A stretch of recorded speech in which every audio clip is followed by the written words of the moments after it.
agenda usually is at the top.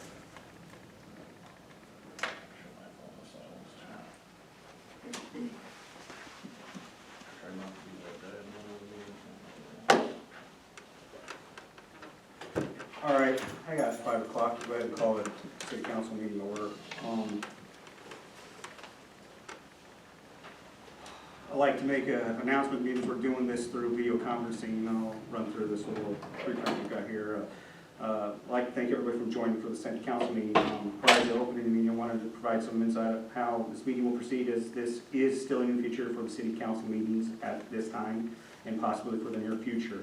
We anticipate that there may encounter a few technological glitches along the way, so please remain patient as we work through this new process. Throughout the meeting, I am sure we will have attendees connect and disconnect, which is acceptable. However, I ask that you please mute your microphones so as not to disrupt the meeting progression. If you are here to speak on an agenda item, I ask that you hold any comments or questions until the agenda item is open and the following presenter's presentation.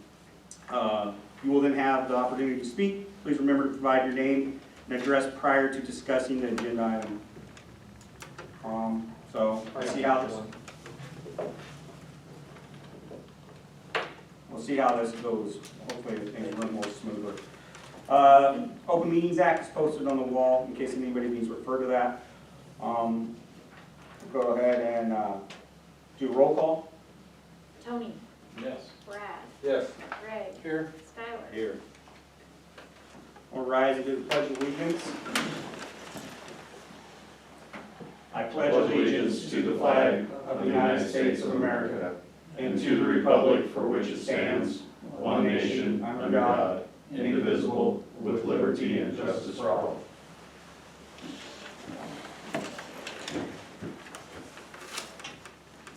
I have some questions on the treasurer's report before we move to do a consent agenda.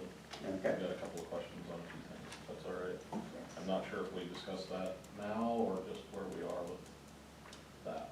That's fine. Can you Okay. take questions? All right, first question, we've got an invoice to Titan Machinery for $15,852. I'm assuming that's a skid loader payment? Okay. Do we know how many hours a year we're putting on the skid loader roughly? Anybody? I don't off the top of my head. We have a contract that if we go over, I think it's 250 hours, it's $25 an hour. Okay. We typically do not go over that. All right, so if we're only averaging less than 250 hours per year, cost of ownership of nearly $16,000 a year is, we'd be way better off owning a machine than we would be doing an annual lease on a machine. And this particular machine we do own, so it's we trade in every year, So you're leasing it.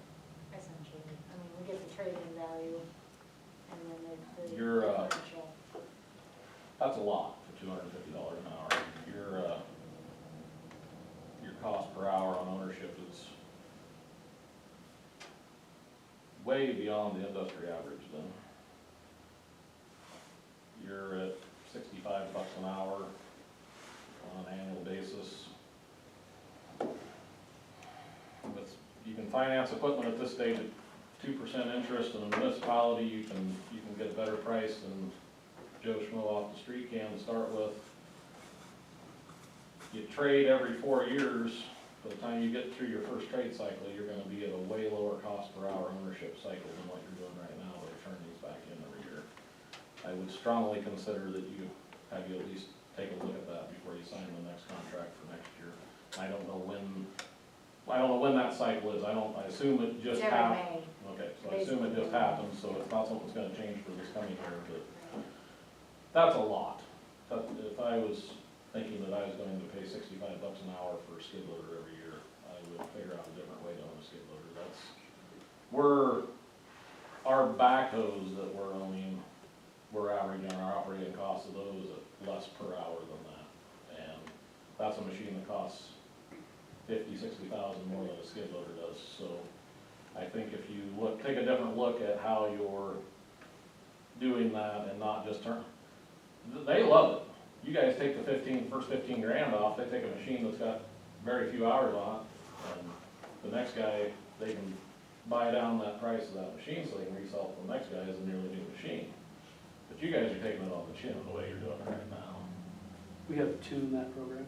No, the one we own, the other one we lease. And the lease is like $4,700 a year, I think, and it's kind of the same deal. Yes. If you're paying 15 grand a year for one machine, that's a lot. So, Well, to trade up every year, that seems kind of high price. yeah, I mean, I know these are pretty good sized skid loader, that's a $80,000, probably $85,000 machine on the retail market if you were just gonna go buy one without a trade. Even still, they don't depreciate to nothing in 4 years' time. If you put less than 1,000 hours on one, which is kind of the sweet spot to trade them at, is that 800 to 1,000 hour range. If you turn one back in every 4 years and you're putting that money towards actually owning it, by the time you get into the second machine, your cost of ownership is gonna be half of what you're spending right now, so.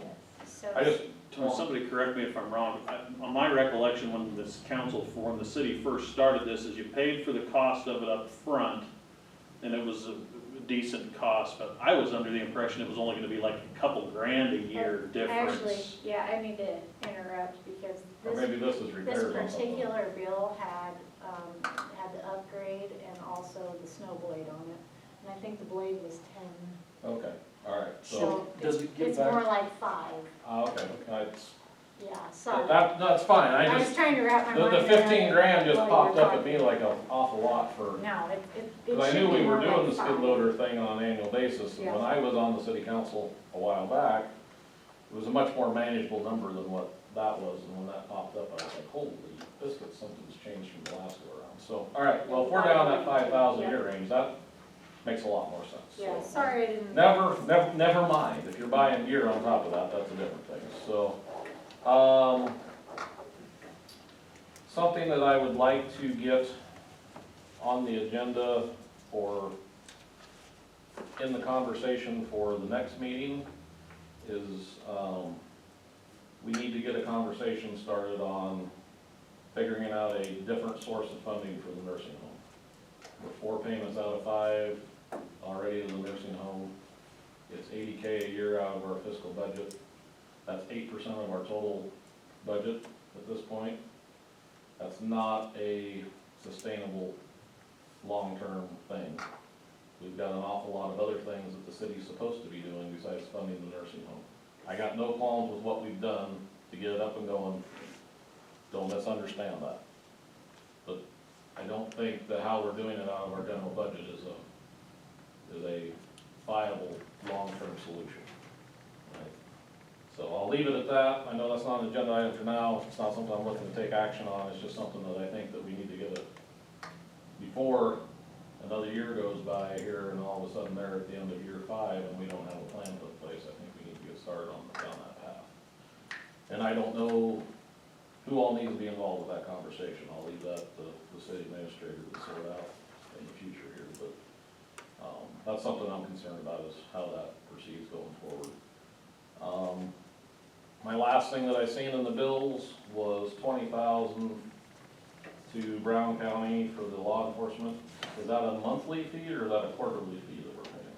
There's a monthly fee, So we're paying $240,000 a year for law enforcement at this stage. correct. Part of that agreement too, so you know, telling you, is they were supposed to have added an individual to the department because they said due to the high calls required in the city, they needed additional individuals on the police department. To my knowledge, they haven't added anyone since that agreement. So that's probably something we need to follow up on too. because again, $240,000 a year for law enforcement seems like an awful lot to me. Well, and kind of we did take it a little bit in the shorts, I guess, to be quite literal. You know, the conversations at that time were, for the past, 15 years or so, the increase had been 2% per year. And so the argument from the county was that the county was bearing the brunt of the increases for the last 15 years. And that the 2% probably was not fair. Well, I would think for $240,000, we could afford to staff our own department and they can figure out their own problems, and we can take the difference for ourselves. Because I can't imagine, when I was on the council and we went to countywide law enforcement, we got rid of city law enforcement, we were paying less than half of this amount to do, when we made that deal. I'm of the opinion that 20K a month is out of line for what we're doing. That's my 2 cents on that, so. I don't think you're getting arguments. So I think that it would behoove us to, I don't know when that negotiation happens on an annual basis, but, 3-year agreement. Huh? It's a 3-year agreement. and we're in what year of it? Year 1. About the third month of the year one. Okay, well, I'm a little late to Actually, the dance, it but, started in July. There you go. so we're almost done with year one, so. A little late, did a I'm a little. little late to the dance, but nonetheless, I think before you sign up for that, again, there needs to be some other discussion about other options. You're kind of between a rock and hard place. You can take over and hire your own, Sure. city law enforcement, how you gonna handle the dispatching? So you And can the pay jailing. 240 for law enforcement, or you can pay 240 for dispatching. We went through the numbers and we agreed with what your analogy was too, that we thought the increase was too much. But when we went through the numbers, the cost was gonna be greater than that. When we went back and covered all the bases like Roger just said. I guess the biggest issue that I see is, again, the agreement was, our calls have went up, they needed additional help, they wanted additional money. We negotiated it down from what they wanted, and we still do not have the additional help covering some of the things that they need covered. Well, if we're gonna pay that much, we better be getting what we were promised. I agree. So I'm not sure how that needs to be addressed, but it seems like it's an awful lot for what we're getting. And don't get me wrong, it seems like every time I drive down Main Street, there's plenty of law enforcement driving around Highway 20 and Main Street, but, some of the extracurricular things that are happening between 8 o'clock at night and 8 o'clock in the morning, maybe that extra patrol can help address some of that, so. Those challenges are out there, I'm not naive to them. If they need more manpower and we're paying for it, we better be getting it. Either that or I'd be happy to get the difference back, so, with whatever we paid before. And that was something that we talked about, was in the negotiation, you know, we get certain money back if they don't do a vehicle, if they don't purchase a new vehicle, caveats like that, that Well, we did get a credit back last year. Well, and like I said, I'm just trying to get up to speed on some of this, I'm starting from Sure. ground zero here a little bit, so. no problem. My other comment can wait until we get to the street part of the agenda, so I think I'm good with all that for now, so. Those are the only things I wanted before we got to the consent agenda, so, thank you. Item 2, consent agenda, all items approved with this passage of one motion. A, approve minutes from the March 11, 2020 regular meeting. B, approval of claims. C, treasurer's report. Or D, and D, department head reports. Any item on the consent agenda may, by request of any single council member, be considered as a separate item under the regular agenda section of the agenda. Need a motion to approve? I move we approve the consent agenda. First by Skylar, second. I'll second. Second by Tony. Roll call. Brad, Yes. Greg, Aye. Skylar, Aye. Tony, Aye.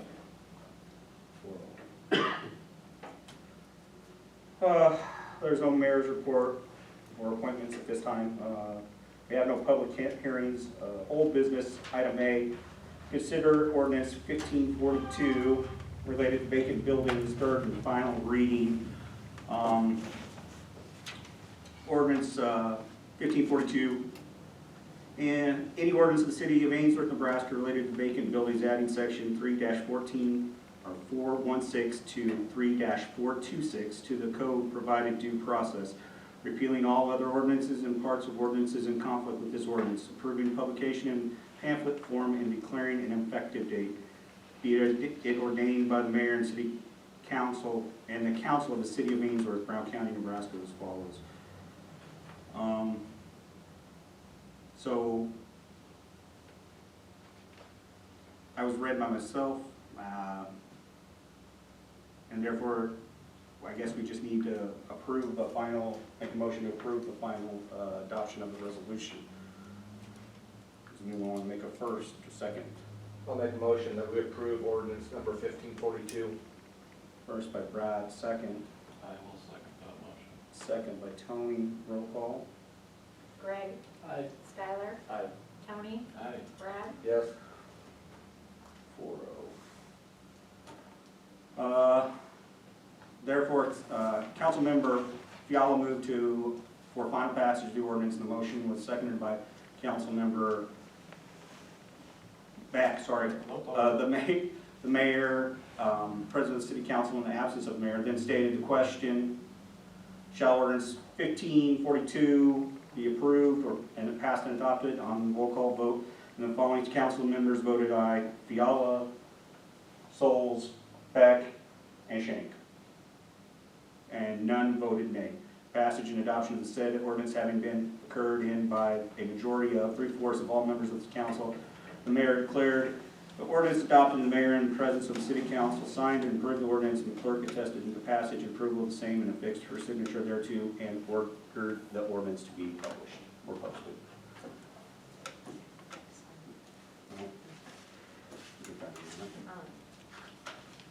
So with the passage of this will go back to the Board of Health. We'll try to organize a Board of Health meeting to discuss the actual application of this. The intent, which will be discussed with the Board of Health, is to try to line up a building inspector that will help us create the vacant property registry.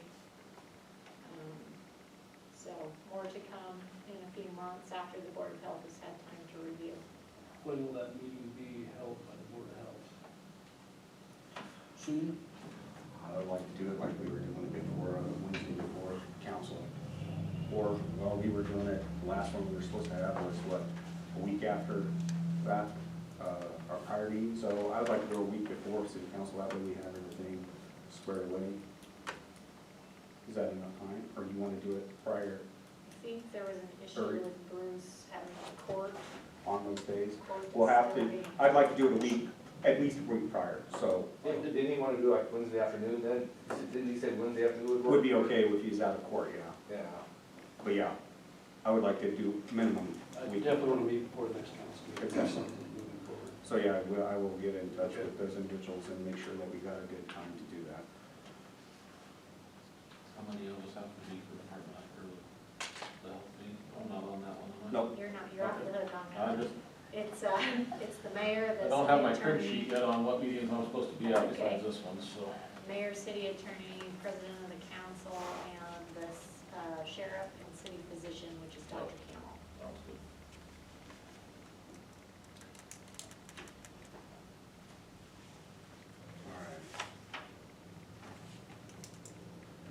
All right, consider ordinance 1543, item B, providing for the issuance of sewer utility bond anticipation notes, series 2020, an amount of not to exceed $2,100,000 for the purpose of laying the cost, of paying the cost of constructing sewer improvements within the city of Ainsworth.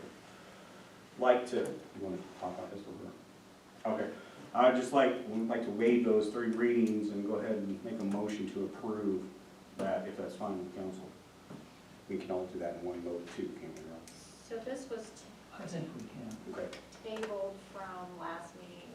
We had Scott King here, Piper Sandler presenting, and the language was not quite appropriate. It's been amended now to allow for one or more series in the combined principal amount of 2.1 million. We Meaning can take multiple draws we can off do of that multiple meeting. draws in increments of 5,000 or more. Awesome. So Brad Slaughter, with Piper Sandler, who's handling our account, was not able to be here today, obviously, because of the issues. So he did do a write-up, a handout. I think you should have that in your packet. Current interest rate, he's quoting, I think, at 2.05%. we'll have up to 18 months to complete the draws. Should we initiate? I need to read it once, so. Yeah. Right, yeah.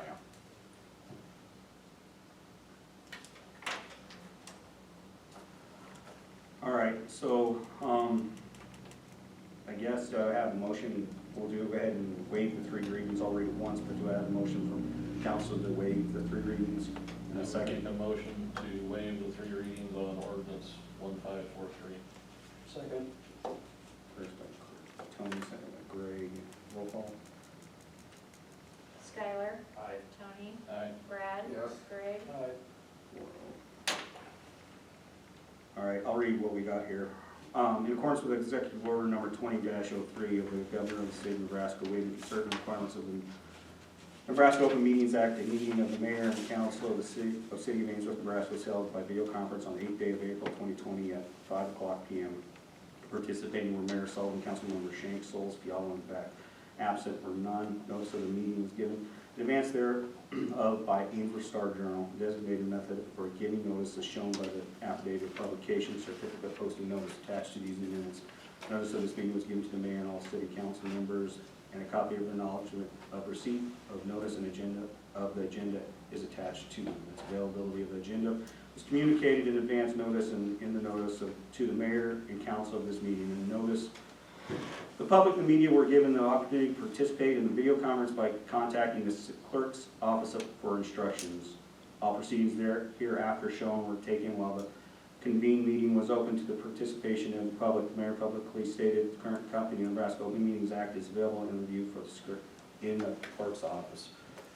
An ordinance providing for the issuance of source utility bond anticipation notes in one or more series in the combined principal amount of not to exceed $2,100,000 for the purpose of paying the costs of constructing sewer improvements within the city of Ainsworth, Nebraska, agreeing to issue bonds to pay the notes and accrued interest at maturity, prescribing the form of the notes, authorizing the sale and delivery of those notes to the purchaser, and ordering the publication of the ordinance in pamphlet form. Now, can I get a motion to approve the ordinance? And a second. I'll make a motion, we approve the ordinance 1543. First by Greg, second. I'll second it. Second by Brad. Roll call. Tony? Aye. Brad? Yes. Greg? Aye. Skylar? Aye. Roll pass. All right.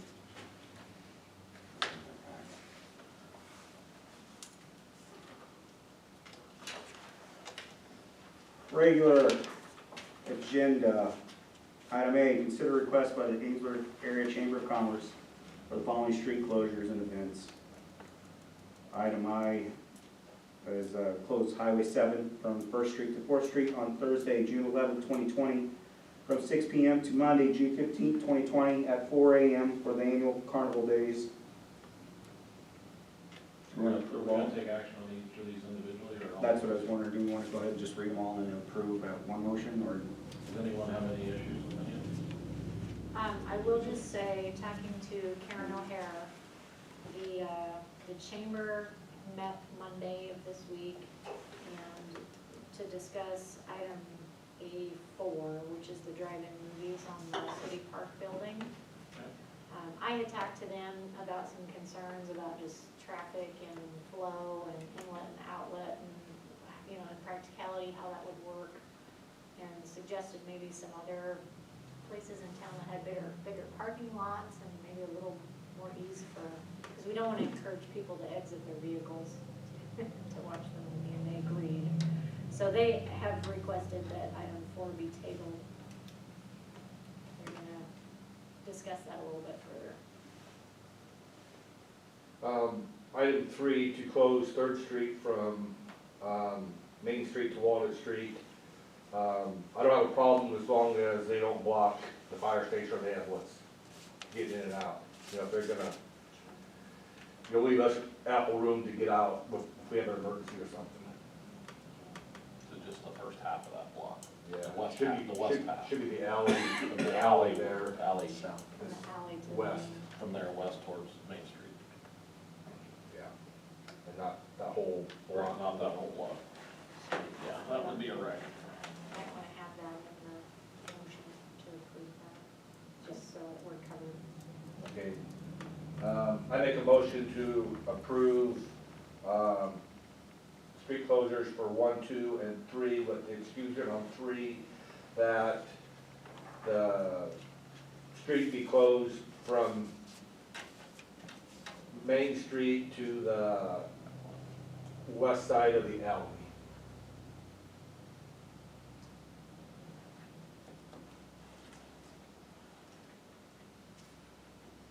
Second? I'll second that motion. Second by Tony, first by Brad. Roll call? Can we have some discussion first? Yes, sir. What are we gonna do if the conditions stay the way they are? Do we need to have anything with this? Stipulation? Yeah, because if things don't change by this period of time and things don't improve, are we approving it no matter what, or is there enough? Well, I've stipulation talked to a couple members on that, and what, the way they're handling it is, they're still, proceeding forward in case it does change to where they can have it. So at the very end, that they're not trying to catch up, so they're proceeding forward. But then if, say, the carnival days doesn't come, they'll just drop it, which they won't close the street if the carnival don't come. Sure. Same way with alumni, if this is still in this COVID-19 during alumni weekend, there won't be no need to close the street and stuff like that. They're just getting permission, so if they want, if they still have it, they have this done. Right. I think it would be safe to add to that stipulation, as long as we are not underneath the quarantine That's rules where I by was the coming state. from. Yep, I think that's fine if we want to add that to there and approve that way. I think that. Yeah, I'll add to my motion, as long as we're not still in the COVID-19 quarantine, or not quarantine, or restrictions. Procedures, right. Tony, you're fine with the second Yeah, on I'm that? still fine with seconding that. Are we okay, Hold Skylar? on. Oh, hold on. Karen is on, I think she would like an Sure. opportunity to speak. Hold on a second, Karen. She's not.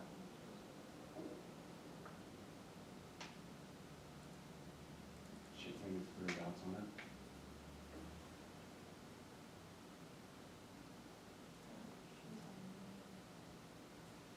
Karen, can you try to, Maybe she has something from her end.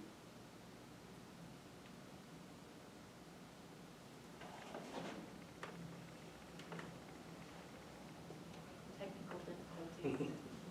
She She said, said "Let's ask she my has question this way, it's easier. Let's run with that for now." Yeah, If you want her to call in.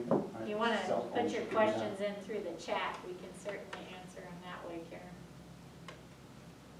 I never can't read that far. She says I'm on my phone too. Well, let's see.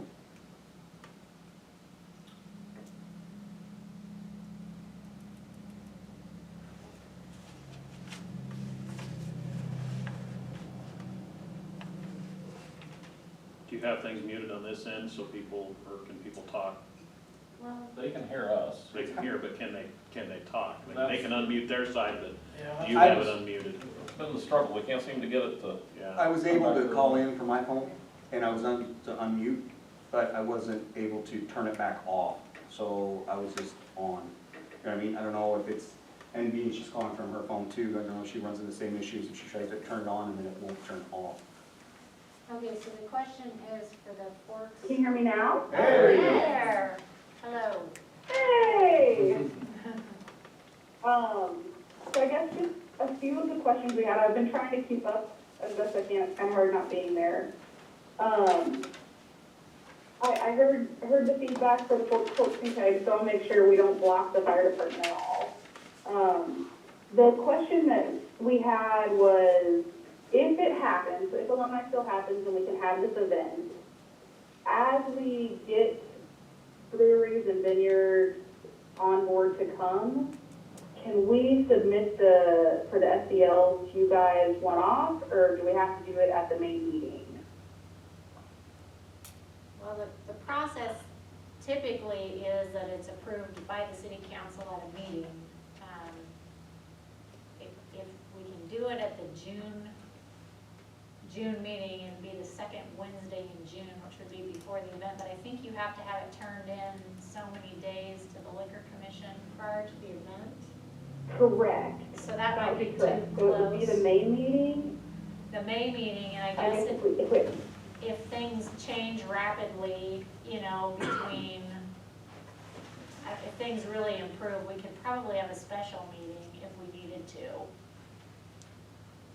to do. Okay, because currently we only have 2 places committed, because no one else wants to commit with everything going on, and our one month.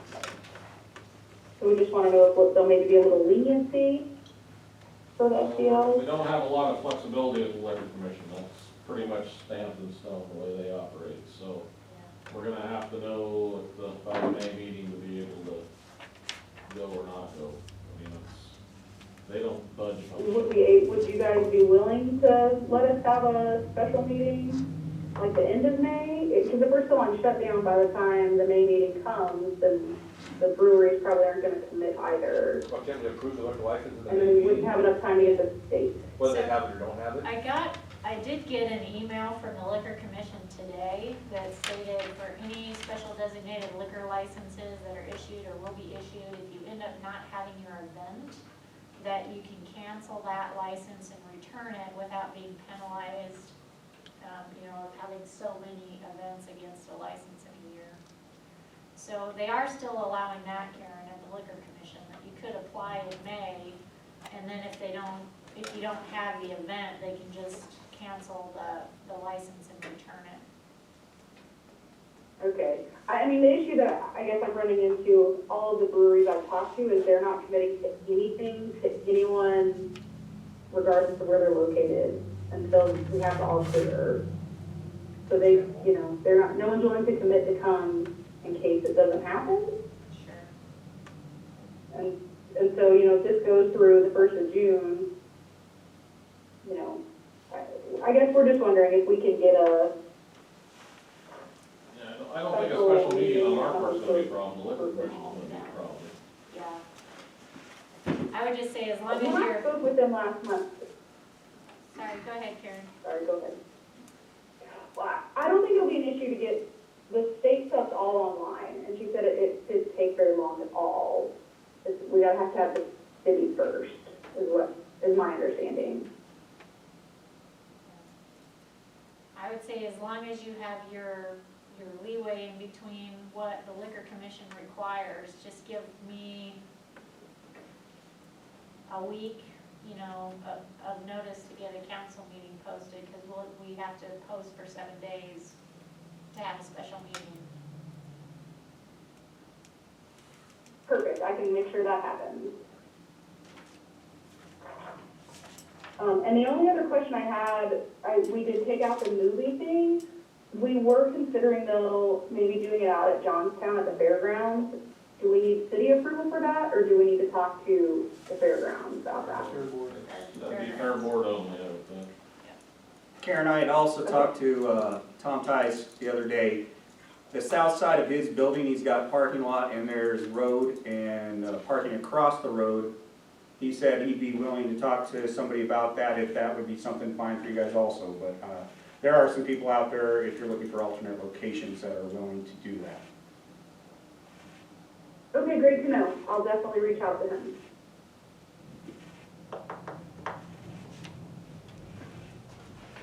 All right. Motion and second. So item A, 1 through 3, motion by Brad and second by Tony to approve those with the COVID-19 stipulation. And then what did you, Well, so we're just gonna need roll call on that one, right? there's a motion and a second, but if you want to add the COVID-19, you'll have to amend your original motion. Yeah, he did. Oh, we did? Yeah. Oh, I missed it, I apologize. Was there any more discussion then from So staff? sorry about that. Okay, roll call on that?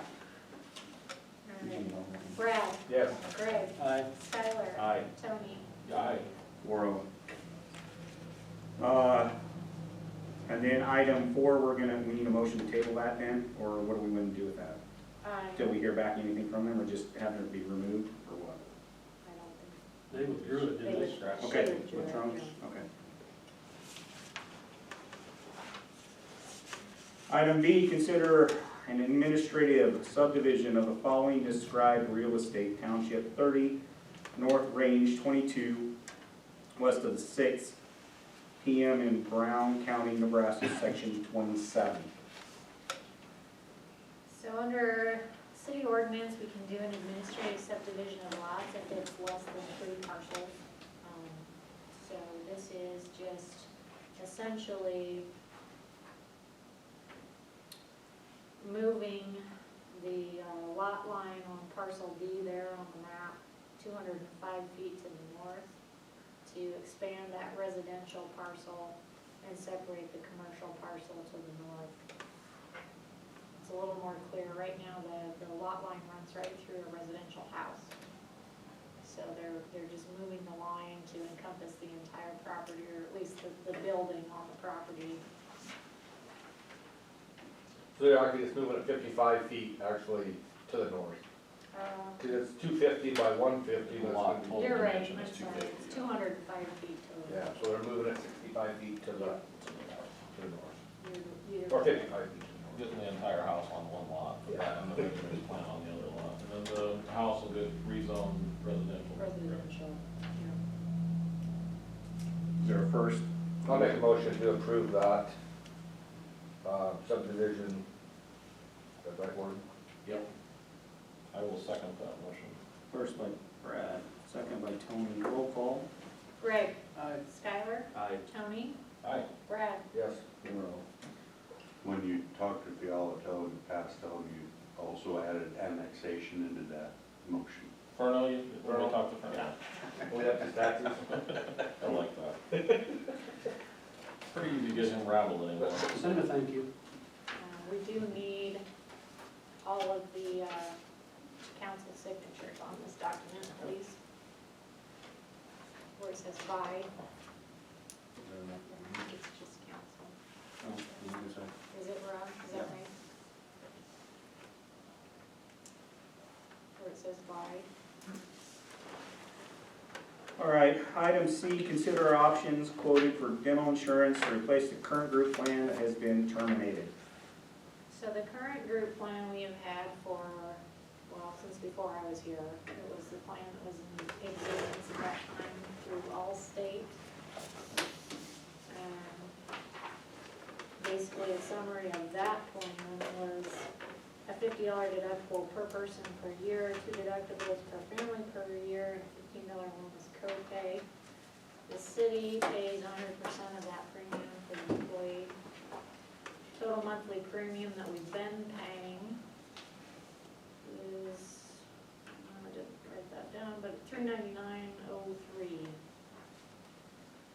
Currently, we source our health insurance through United Healthcare with Kirk Peterson as our rep for United Health. We can get dental as a rider with our health plan. So he's quoted 2 options here that was as close as they could get to the current plan that was being offered. Option 1, really the only difference between option 1 and option 2, as I understand it, is option 1 requires a 12-month waiting period for major services. That is not something that the current plan has. But either plan will save the city a fair amount of money here. Option 1 would save us a little under $100 a month. Option 2 saves about $65 a month. So I guess my recommendation would be option 2.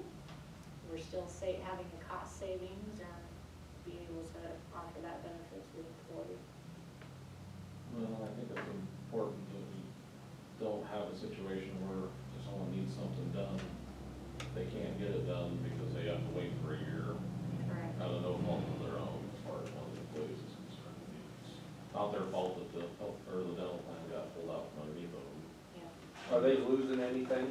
You said because of different plan, are they being covered the same way? As far as I can tell, it's actually maybe even a little bit better. Okay. And you said, did I misread that, between option 1 and 2, also oral surgery in option 1, they cover 50%? In option two, they cover 80. 80%. So there is an additional benefit, a little bit of a difference for that additional 18 bucks. And that's where the real money comes in the oral situations and goes to that level. And administratively, it's helpful to have two of our insurance benefits through one claim coordinator. So for me, that's helpful too. Local. So that would be my recommendation is option two. If there's any other questions or concerns. Motion to approve that option two with United Healthcare. I would make a motion to approve option two for the dental insurance plan. First by Tony, second Second. by Craig. Roll call. Skylar? Aye. Tony? Aye. Brad? Yes. Greg? Aye. Item D, consider the contracting with a third party for services related to providing a low to moderate income LMI survey. So for, just a quick background about LMIs, is all the council familiar with what LMI is? And why? Somewhat. Okay, so LMI stands for low to moderate income. It really has the most to do with CDBG grant funds. CDBG grant fund is a state grant program, and those are the grants we usually get for pretty much everything at the city level, anything from housing and economic development to infrastructure, water sewer projects, that sort of thing. And they're typically anywhere between $250,000 and $385,000 in grant funds, with a 25% match. So it's kind of a big deal. And the way that a city is eligible to apply for those grants, one of the requirements is that we have to be 50% or more low to moderate income within the jurisdiction of the city of Ainsworth. And the way they do that is through census at the state level. The state conducts surveys and census and puts those numbers together. Prior, as you know, with our wastewater project, our big $2 million wastewater project, $385,000 of the funding of that is coming from CDBG. So we did have the LMI status. I think we were 54% or something LMI, and when they redid it on this biannual census, we dropped to, I think, 48% according to the state. So that kicks us out of eligibility for applying for CDBG funds.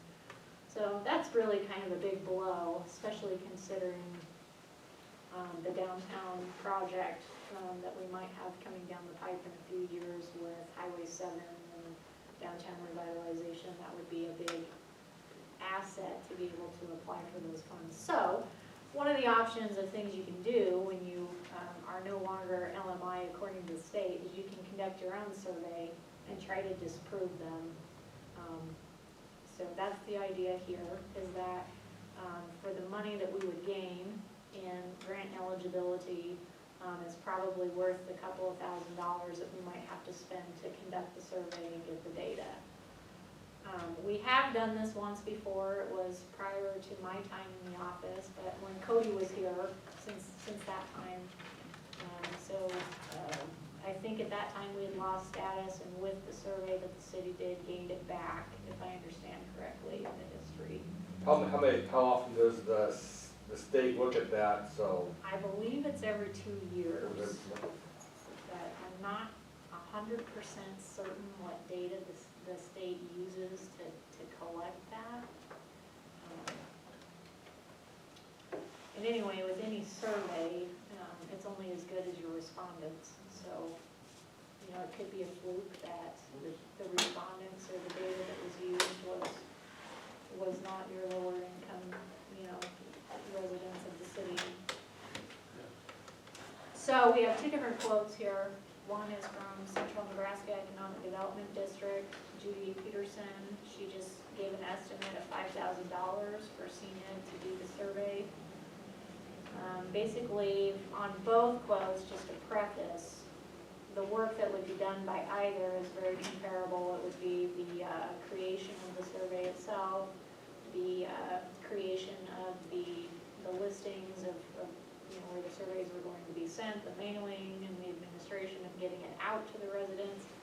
And then once the data is back, they would compile the data, put it into a report, submit it to the state, do all that. So the only thing in the survey work-wise that will not be done by either entity, and I understand by any entity that does this, is the actual collection of the survey.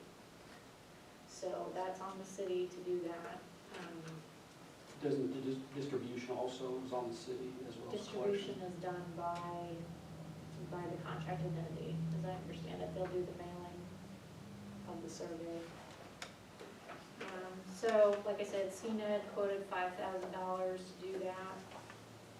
Miller and Associates out of Kearney quoted hourly not to exceed $700.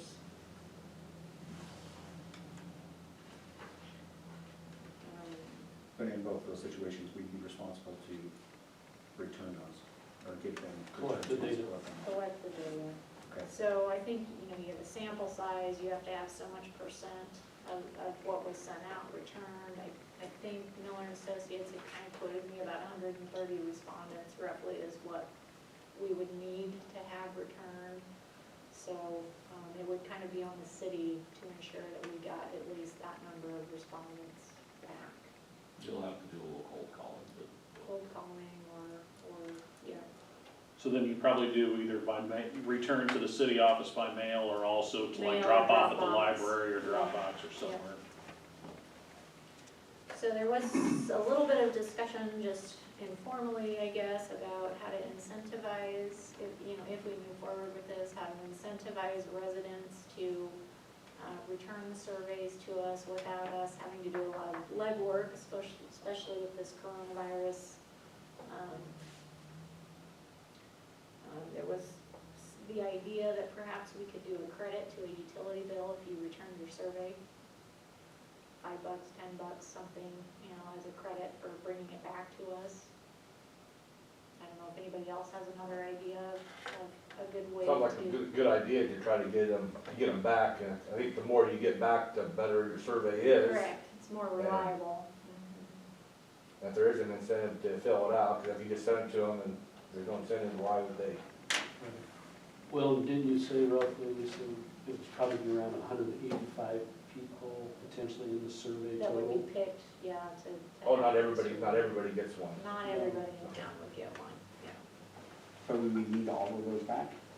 The Yeah. 185? you get a percentage of that. Portion of that. Okay. Which is a percentage of your total You're population. basically trying to get 2/3 of whatever you send out back, Correct. roughly what you're trying to get to. Is their name on the survey?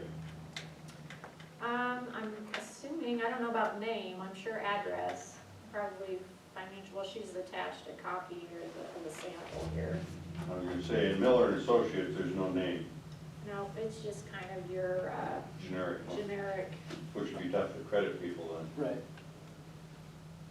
yeah, they'd have to identify themselves on their survey. But this is just a template, as I understood it correctly, once you do the survey, the city can dictate what information they want on the survey. In fact, there was discussion about if there was any other data that the city wanted to survey while we were at it. If there were particular questions of other things that we wanted to collect as data for our own use in addition. While you're surveying, you might as well get what you want out of it. I think this is just a template example. Kristen just sent me a text, said, you want to pop her volume on? She said NCDC might have a survey tool that can help, like, if people want to do it electronically. I don't know, you might have to get information from her that maybe it's another way they can submit it, but if, I don't know if she got her Go on. ahead, Kristen. She's on survey mode here. Okay, you guys, if you have questions, be more than happy to help. I'm gonna mute. Hold on, sorry, I'm putting an echo. One thing that you can do is, we do have an electronic survey tool through NCDC that we can utilize. So if that's an option, or if it's something that you guys would like to utilize, you're more than happy to do that. Electronic surveys can be accepted, so that's one option. The other piece of that, I guess, is You were asking if they do have a name on them. No, they do not. Every survey is actually identified with a code. So the other part of your question was, does every one of those people get it, and do you have to have 100% return? No. They actually go into a random survey generator, and that random survey generator is going to pick that 185 people, or whatever the magic number is. If those surveys have been attempted to be received at least 3 times, and they've still yet to respond, then it has to go to the next person. And again, that random generator will pick that number or pick that address. So that's how it actually works. Do you guys have any other questions? Kristen, so when you do them electronically, are they coming like via email, or how exactly are you administering them? What it will do, what happens in like a Survey Monkey is everyone will be given an identifier number. Again, it can still be tracked, but it won't come back with a tracking ID. So that IP address will only be able to submit it one time. I'm not sure that I can explain all of the techie part of that, and the IP address is the same. However, I do know there is some data, and we had actually emailed that out a while back about how electronic surveys can be utilized for LMI surveys.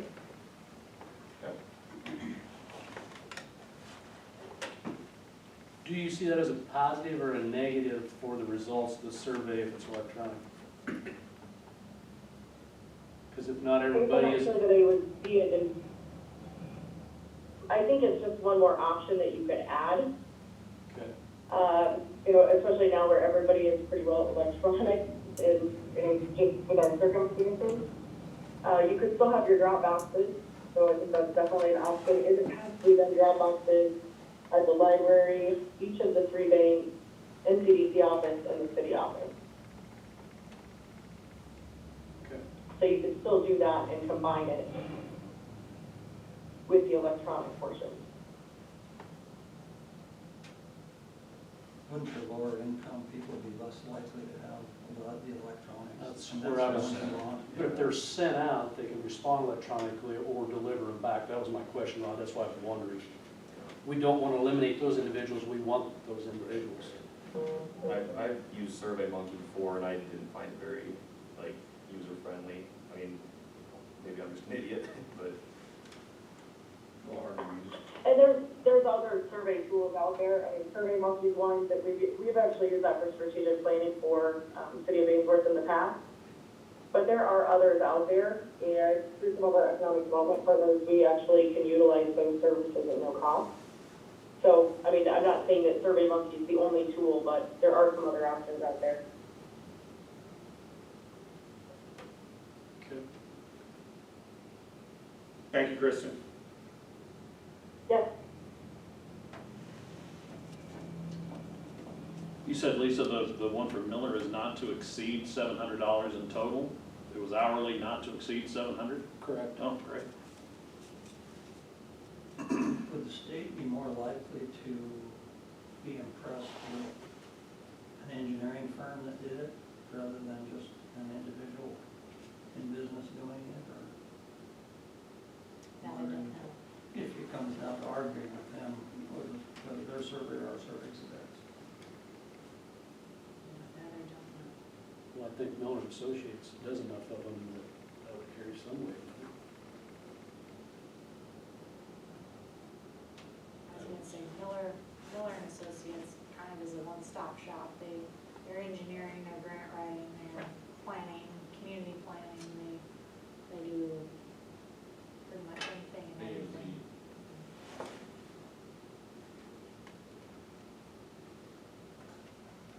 Any more discussion about that? Does anybody want to make a motion to approve, disapprove, table? I think this is something we need to take action on, though. Oh, yeah. As Lisa said, I think we need to try to get back to where we can get them CDBG funds, because Exactly. that is an important part. That's a So huge part of how we do things citywide.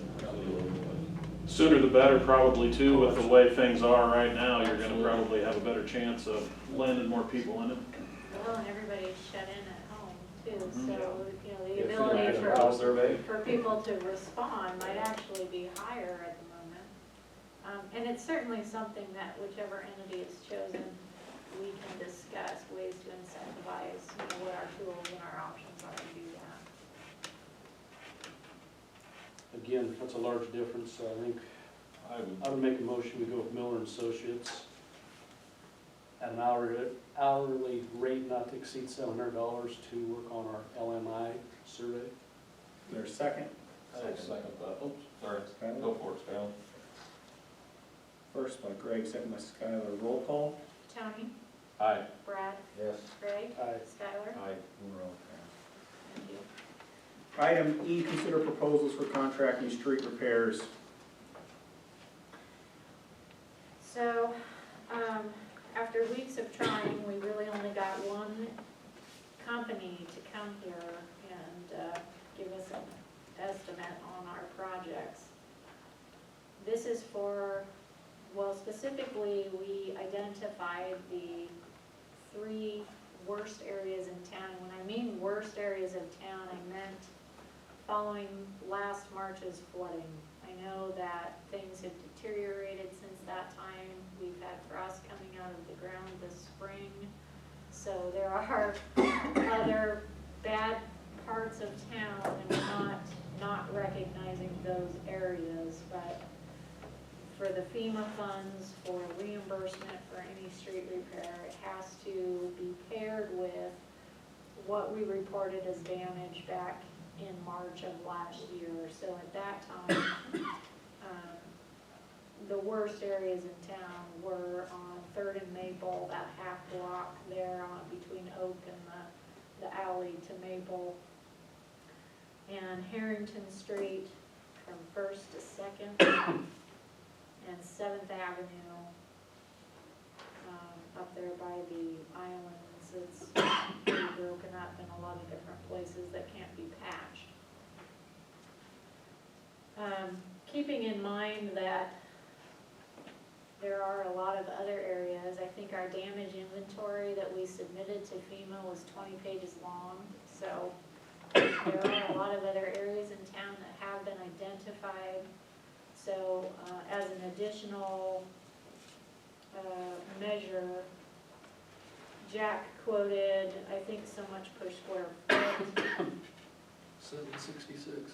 separately, so that if we had identified other areas on the damage inventory, that while he was in town, we could get him to do it, that would be what he would charge us. We had him quote Harrington Street 2 ways, mostly because it is so bad. 1st to 2nd was obviously kind of the worst portion, but really the whole street is from 0 from the hospital all the way to 4th Street, which is Highway 20. The whole thing is not so great. So he quoted it 2 ways. You'll see that under Harrington Street number 1 from 1st to 2nd, and then that's what here, 120,645 on page 2. From 0 to Highway 20 is 415,555. Now keep in mind with that, FEMA will only reimburse what's on the damage inventory. The damage inventory doesn't list Harrington Street 0 to 4, so I apologize to the council. It's really hard to sit here and tell you what of that 415,000 could be reimbursable by FEMA. They're obviously the 126.45 and the additional chunks potentially, but how we will determine what that reimbursement will look like, it will not be as a total chunk like that. Were all the problem areas on that area identified during that time frame? During that time frame. So the 3 or 4 areas will all qualify towards that 400 and some if we were to do it? Correct, everything on page 1 will qualify. If that makes sense. And then, of course, the $766 per square foot. I have one question on page 1, and maybe no one has answered this, but he says all areas paved to be armor coated at job completion elevation at 766 a foot. So is the armor coating in addition, or is the armor coatings included in that 766 a square foot? Armor coating is included, is my understanding. Okay, so they're gonna redo the asphalt, then put an armor coat seal on top of it all, so. That's my understanding. Okay, got it. I was not sure what they were trying to tell us there for sure, And we do have, I guess for Tony, I think the rest of you probably know this from prior meetings, but with the FEMA damage, we have till September 20th to complete it, to get reimbursed. Otherwise, we have to request an extension. So that's kind of why I guess I made the decision to move forward, bringing this to you guys with one bid, because we kind of need to get going. This outfit is going to be doing work for Springview this summer, so they will be in the area already. Does FEMA have any requirements that there be more than one bid? They do and they don't, if that, so they like you to have three, as is the normal municipal bidding, you know, is typically 3 is best. 2 is generally required. FEMA will waive, knowing that circumstances are tough and contractors are hard to get lined up in a disaster. So if you have documentation that you attempted to get bids from other places, they will accept that, and we have that documentation. That's been my experience with what we did with Spencer as well. Yep. So we've been documenting all of our attempts, you Okay. know, who we talked to and when, and that sort of That's thing. probably adequate. So in this area right here, we've got a couple $1 million we're looking at potentially from FEMA. He's only doing a small percentage of what we're looking at. Would he be willing to spend more time here, fix our issues to where we utilize every dollar available? Well, that was the idea of bidding it by square foot in addition. So you have talked to him about that? Kevin has talked to him Okay. about that, yeah. I think we need to spend every dime, because the streets are bad. Yeah, every place that, in that March flooding that they recognize, we should get them fixed if they're gonna pay for it. Well, and our guys are working off of the damage inventory as well. You know, last summer, mostly because we were trying to get mitigation and all of that lined up, our guys were focusing on the smaller holes, alleyways, things like that. And so this summer, So can you turn some of that in, what We they've can. already done, and collect some of that money back from FEMA on those areas? so we have FEMA has awarded, so it's all kind of sitting in MEMA's hands at the moment. So any draw request we make will go to MEMA. MEMA has developed a kind of a quarterly reporting type system, so I'll have to administratively report to them the percentage of completion of our project. And the way FEMA created the project was that all of the street damage was one project. So it makes it a little tougher to report on, because it's basically just percentage of completion based off of what we've done or what we don't have done.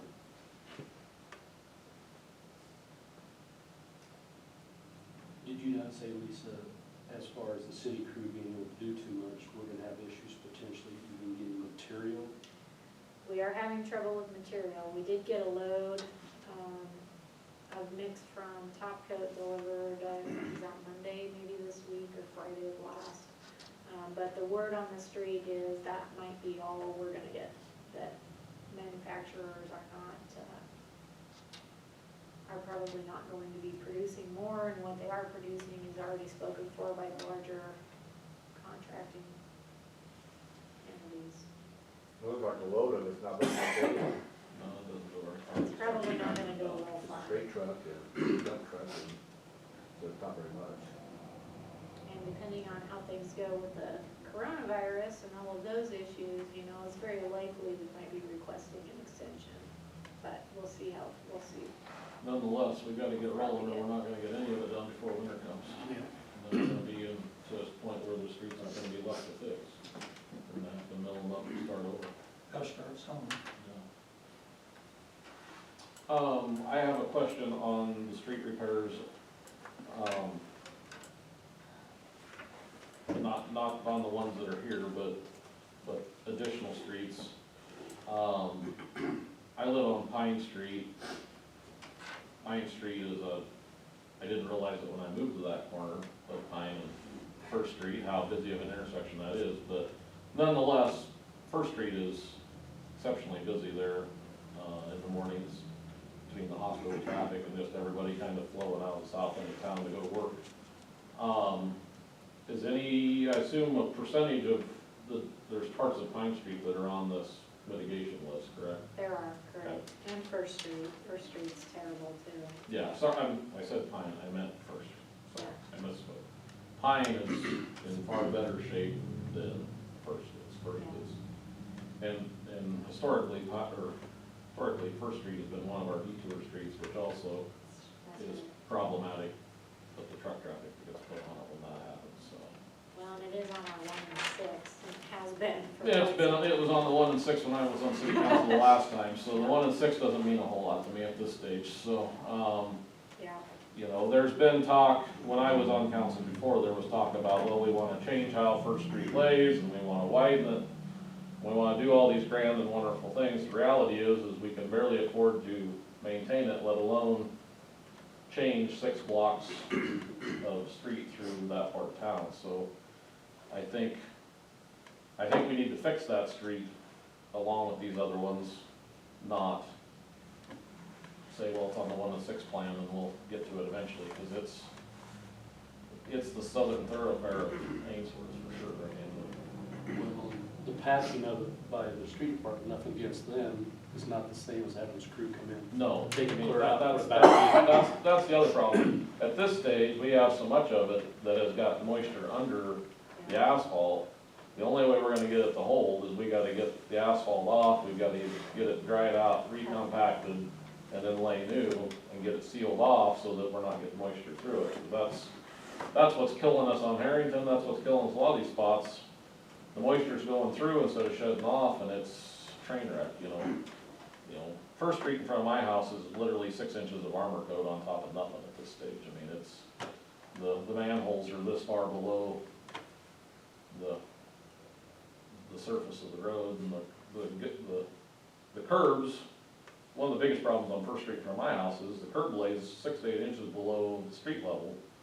So that water, and you can't get snow the down. drainage is terrible. The drainage is terrible, you can't get it down to the curb, so it all piles, the curb ice is over, and the water goes out onto the ice goes out on the street, and then you're punching through the asphalt again.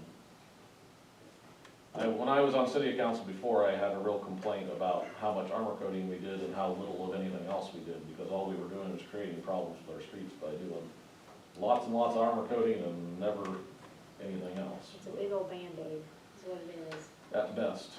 You can only put so many Band-Aids on before you just gotta, First Street at this stage has 25 years of Band-Aid on it. So, and it's not the only street that's in that situation, but it's one of the higher, Popular street. it's a very high traffic street, and It's it's, a bumpy street right now.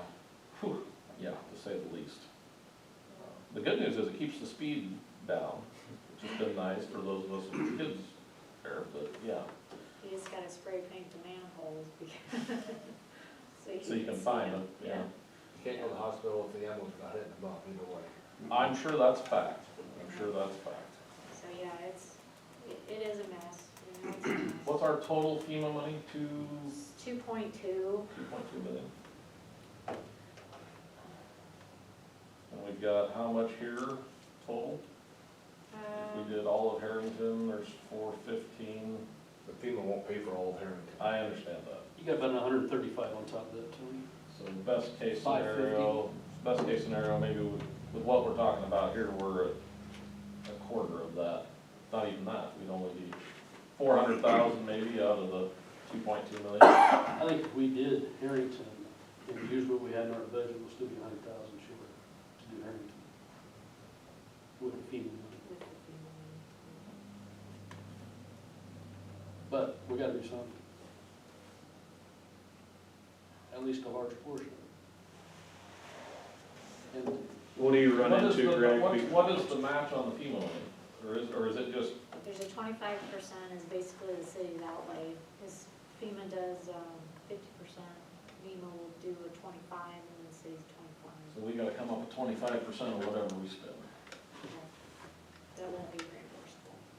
You know, if you guys look at all of Harrington, which I think is a great idea, at least it gives the ambulance one nice route to get to the hospital. You're going to run into issues from people who had paving districts and were assessed and paid. You know, the portions you get FEMA money back, that's great, can redo, but for the portions you don't, I'm guessing you guys are going to hear from those people if there isn't some kind of district created for Harrington Street to assess part of, even if, you know, it's asphalt, not concrete in this case, because FEMA's not gonna pay for concrete, but to me, you're probably going to get into issues with people who paid for a paving district if you don't do something and assess people on Harrington Street for the portion that isn't covered by FEMA.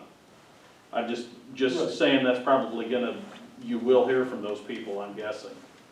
I'll be happy on my block to just sign up my half of that block for the paving district, so you can put that in the minutes or wherever you need to, as long as we get it redone, so. How long does it take to do a paving district? I've talked to Lloyd several times about trying to set up a paving district. It got a little derailed. We were working on it, thinking we could use some grant funds to pair with it. Unfortunately, the best grant funds to pair with the paving district is CDBG funding, which we are currently not eligible for.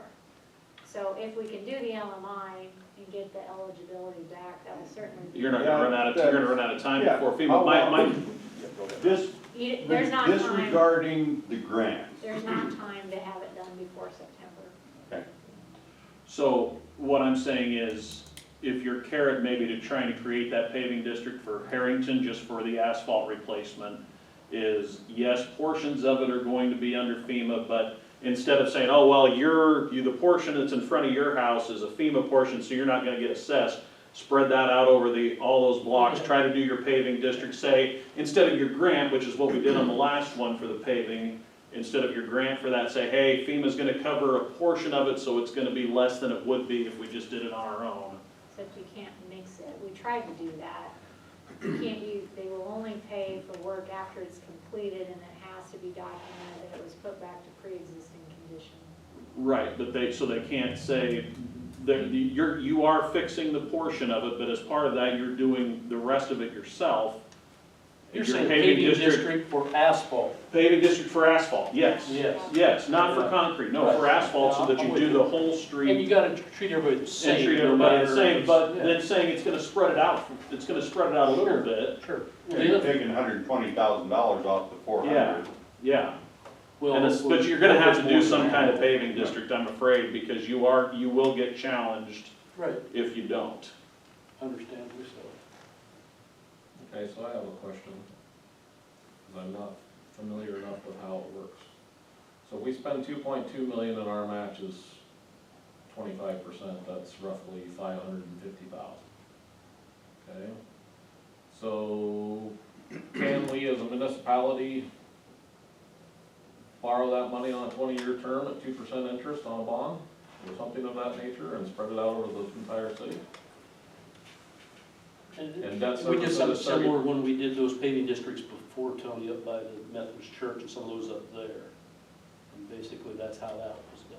I mean, my concern is here, we're gonna drag our feet so long here on getting anything done, we're gonna lose that 75% that's out there by not being active. Well, the flip side is we gotta get funding lined up until we get the FEMA money. Yeah. For 2.7 million, not just 500,000. 2 years down the road before you can get that money. Well, that's the fear. When will the reimbursement come? So that's part of our issue too, we gotta work with that we've discussed some already. Okay, so can we as a municipality, I mean, obviously, we just signed up for $2.1 million worth of wastewater and stuff through one program. Someone somewhere in the state of Nebraska is gonna tell us at some point we can't borrow anymore. What entity is that? It says we're maxed out on our borrowing capacity as a municipality, or is there one? I don't know that there is such an entity. That would be you as city council. We as city council are that entity? Okay, that's what I was trying to figure out. Greg, were you on the council the last paving district that was done? No. I don't think it's a huge turnaround time. I wanna say that people have to opt, if you declare, the council declares the paving district, and the people then have a certain number of days, is it 30, if I remember right, to opt their property out of that paving district, and if more than 50% of the square footage is, Lloyd kind of outlined when we discussed it last, that it was roughly maybe a 3-month project for him to put that together, because you have to survey, you know, each parcel, each property, put certain paperwork for each property, then there has to be like certified mail notice given. And he said basically just because of all those time frames and the paperwork, that it could be 3 months before you're ready to go. and that's only if they pass. If they fail, then they're, but, I mean, I think it'd be wise to try to tie that in, that way you get the money from the FEMA portion, repair all your streets at the same time. It doesn't have to be a concrete paving, it could be an asphalt paving district. Well, it's gonna have to be. We can't afford to That's the cement only yet. way we're gonna be able to get anything fixed, is if we do asphalt. Because that's what we were considering to begin with, but that's when they said, no, you cannot replace that except Gotta with grab, the existing stuff that's there is the only thing you can use to replace it. Can't change the dimensions, nothing's gotta be exactly the same. But I think that's your carrot for the public, is saying, hey, we're going to get reimbursed for a portion of it from FEMA. Yes, you're still gonna get assessed, and I know it's not a great time to ask people to be assessed for anything, but Well, it some might of be them, your best chance of doing more than just patchwork. some of them like to probably pull into their driveway without driving through holes too, so. Or tearing their bumper off their car and pulling it out their driveway. Just a Well, suggestion if you that's wanna do Yeah. full streets. It's a good suggestion. I hadn't necessarily thought of it as a paving district for asphalt. If we started now, we still could have it potentially completed before the end of, or before September. Or at least have it started. This we'd know where we were at. Well, can we, I guess to move it forward, can we, is the council amenable to accepting tri-state paving? And I will get with Lloyd tomorrow, I guess, and see what can be done on that paving district. So you wanna maybe accept it just for at, $7.66 per square foot? Is all we need to accept, or, and we go from there on what we wanna fix? Cause we already have it contracted. Well, because at the end of the day, I guess what I want is I want to get on the schedule one way or the other.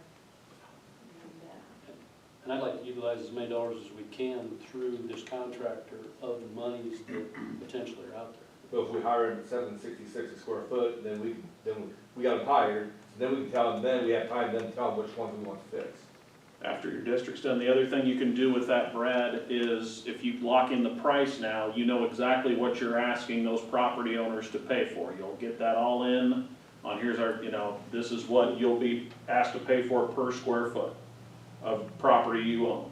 Because that's gonna be the big thing, is they're gonna need to know. Because essentially, at the end of the day, he's quoted all of the 766 per square foot. So if you're willing to make a motion to that effect, then we're pretty well locked in at what is quoted. It's just a matter of what we're having to do at that point. I guess I'd definitely like to see another, at least one more bid, but you've already tried that, and you said you've tried several times to get another bid on that, but I guess I would step forward and make a motion that we, go under a contract with Tri-State Paving, for $7.66, square foot for, asphalt paving. Second? Second? Greg.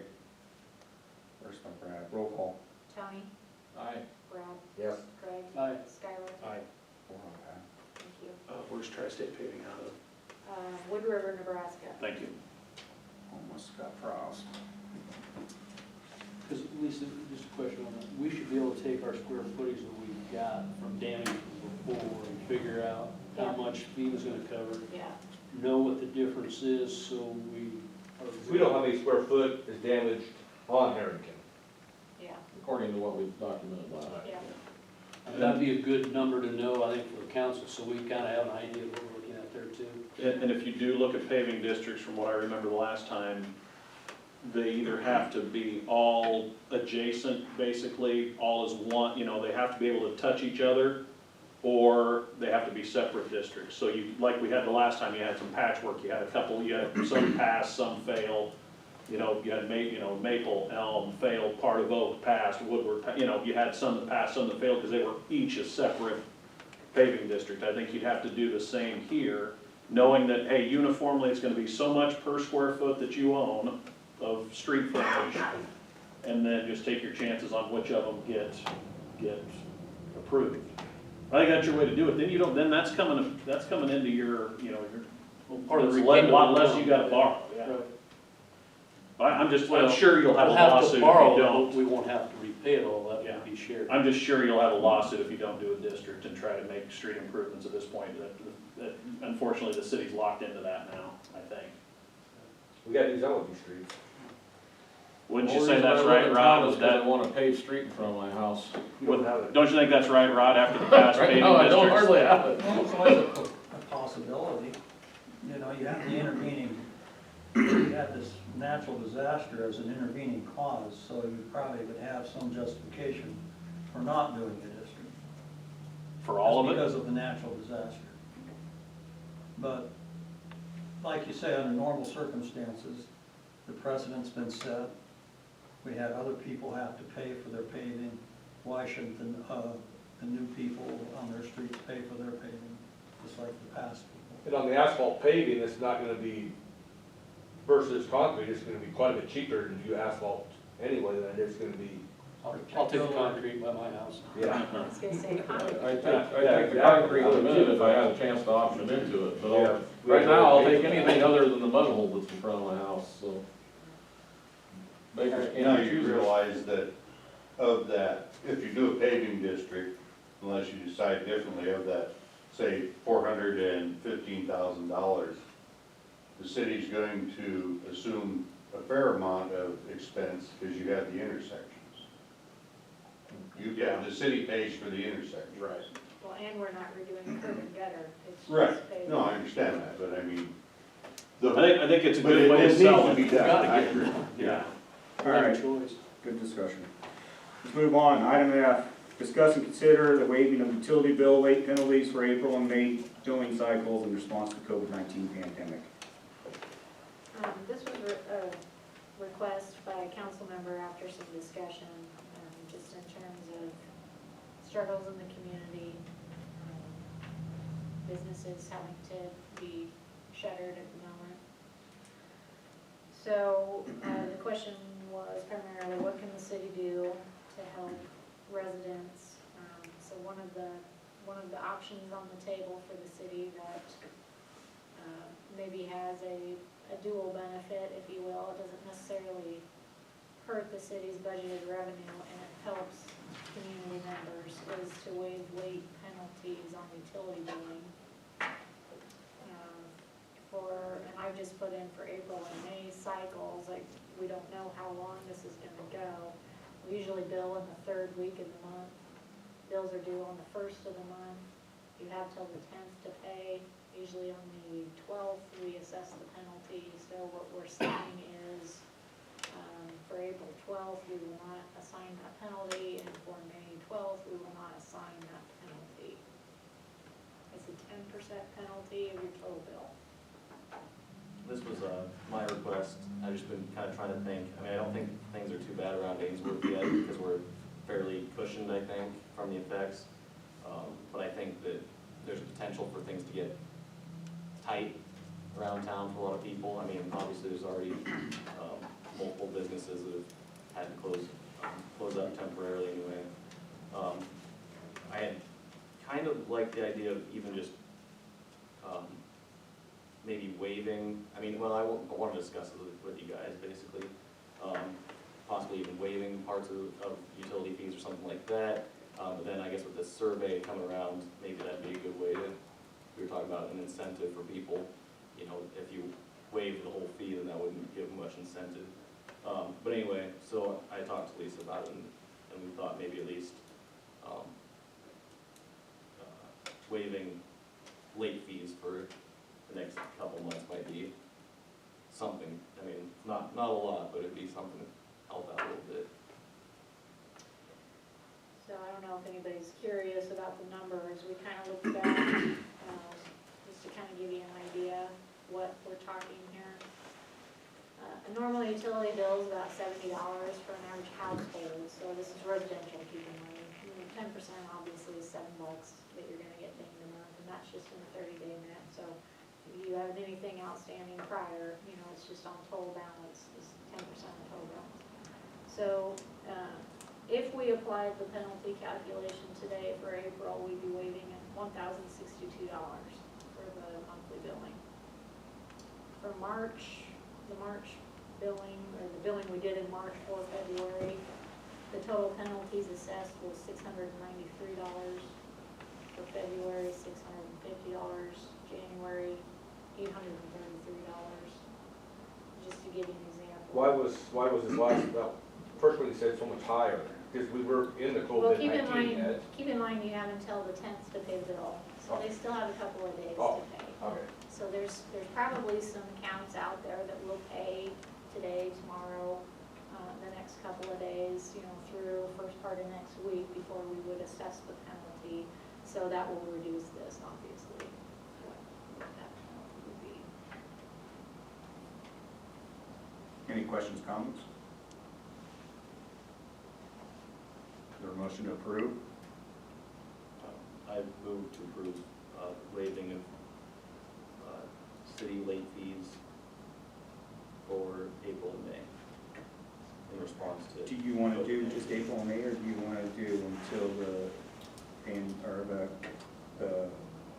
Probably just. issue is over, Well, it's such a rapidly changing situation, my guess is to vote upon it? Okay. come June 1st, the situation's gonna be rapidly different one way or another. I hope so.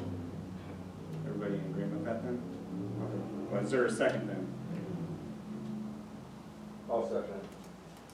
Second by Brad, first by Skylar, roll call. Brad? Yes. Greg? Aye. Skylar? Aye. Tony? Four oh ayes.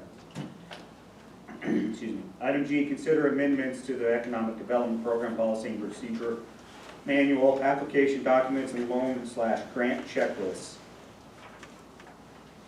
So I'll apologize in advance for yet again some more revisions, but I do think that we are moving in the right direction, and that this will grant not only the city, but NCDC in its facilitation of applications, and also for applicants, maybe some better efficiency, and maybe some better overall output out of the program.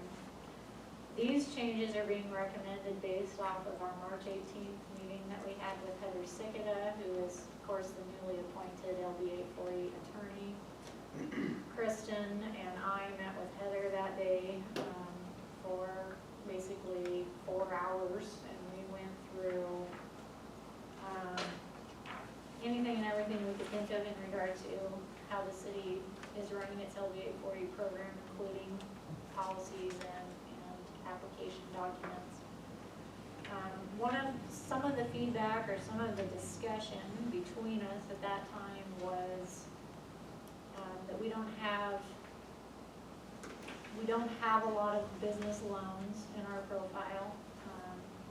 So we were discussing why that is. Of course, with the current market, with interest rates the way it is, even just through the bank, at interest rate no less than 4%, and the LB 840 program isn't really all that intriguing compared to other types of financing that can be had elsewhere. And then you don't have the paperwork potentially, and you know all of the hoops that you jump through for government funding. So that kind of prompted a lot of the discussion where we essentially went through the policy and procedure document line by line and kind of decided what was an inhibitor to an applicant submitting an application, what was an inhibitor to granting funds for a business to expand or retain themselves within the community. So a lot of these changes, if you'll notice, are a bit of a laxing of the rules.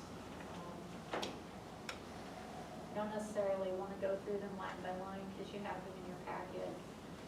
But a lot of it is to give more flexibility to the loan committee and the city council on a case-by-case basis, but yet still maintaining a certain threshold and requirement from the applicant.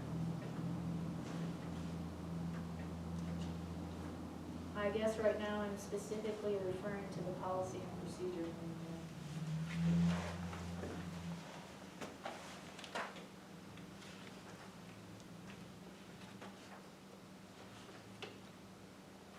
I've never applied for LD 840 money, but I can tell you that the application process is exceptionally painful the way it was. Yes, and that was one of It- the discussion points. I mean, I can tell you why you don't have a whole lot of business applications is because no one's going to go through that much pain and suffering when they can, if they're a creditworthy borrower, they're gonna find a different lender that requires a third as much from them, so. And so that was, you know, I can guess, speak to that probably more than I can, Greg, but it seems like it's pretty cumbersome the way it was set up in the past. weaving into that too, I guess, from that statement. You know, if you look at the amendments to this Exhibit B, the application document. So essentially, if an applicant came and requested an application, they were given kind of this whole packet. And the discussion was that that's pretty overwhelming. There's a lot of stuff combined in here that may or may not be pertinent to individuals. There's a lot of repetitiveness, actually, in the checklists in terms of what's required to be submitted, that just kind of made the whole thing a bit cumbersome and confusing. So if you'll notice, we kind of redid the loan and grant checklist, so we have one checklist basically for the applicant in terms of what's expected for them to provide. We kind of took out the manual type headings and simplified it to basically just an application form with a simple checklist of what additional information would be needed from them. A little more straightforward for the applicant, a little more straightforward for the person who is facilitating the application. Lisa, like I said, I appreciate you and Kristen and what Heather's done. I think we're heading in the right direction, so again, I think that's very positive.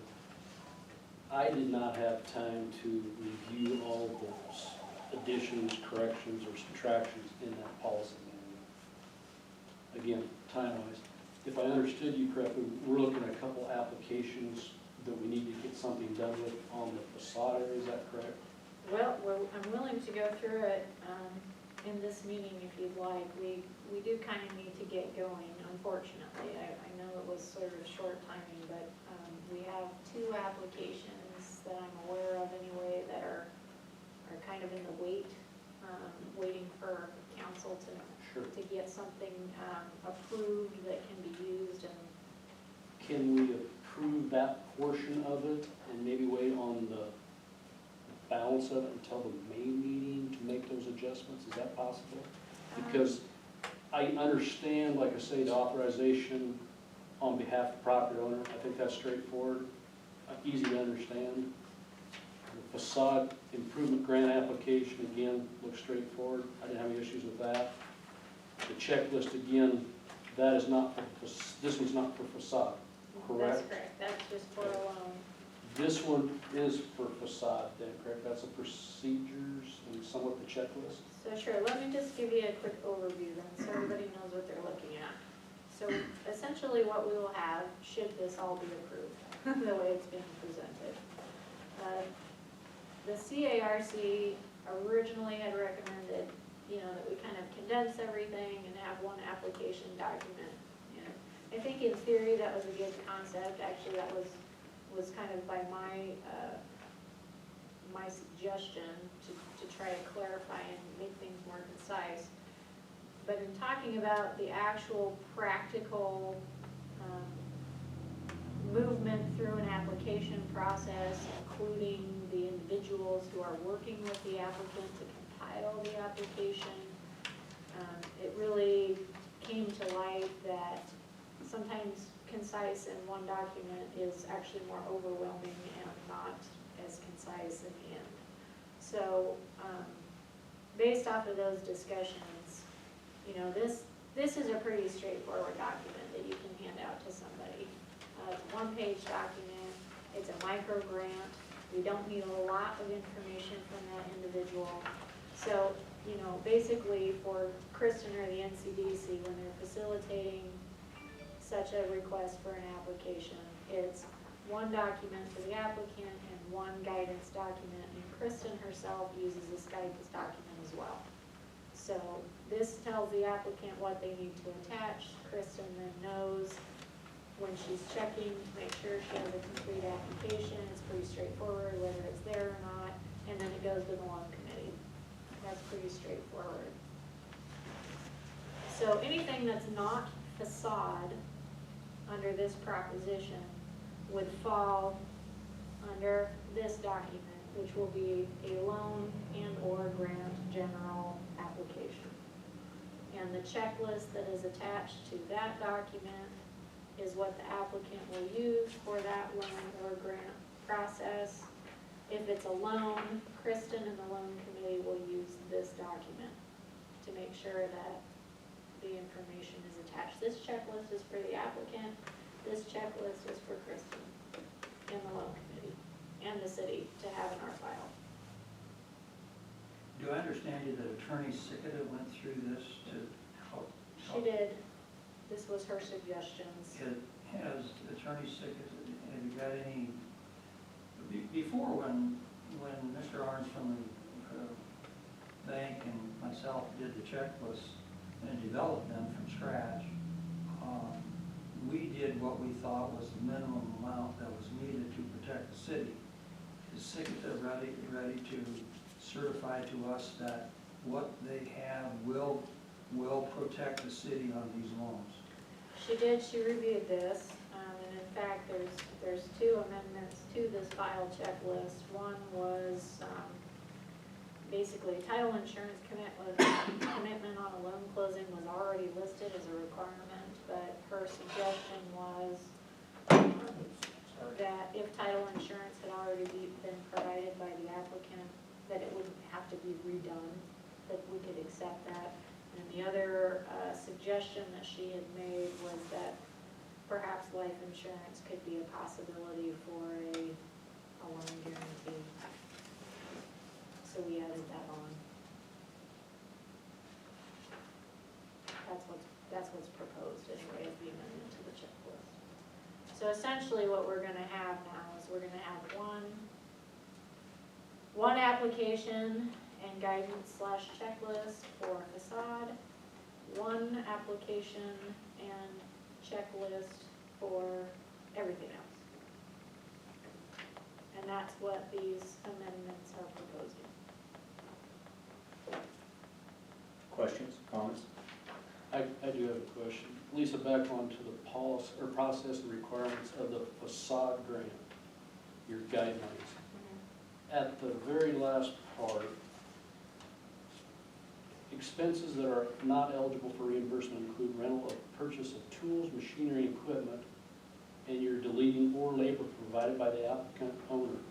Right, because one of the conversation points was that in-kind labor, it would be nice if in-kind labor could be considered part of a match.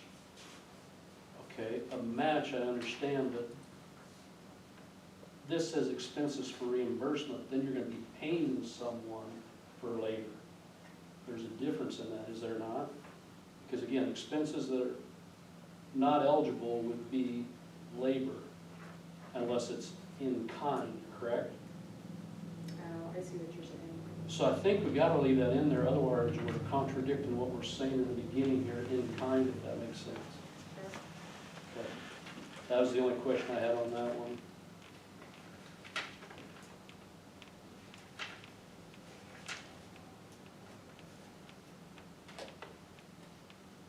Anyone else?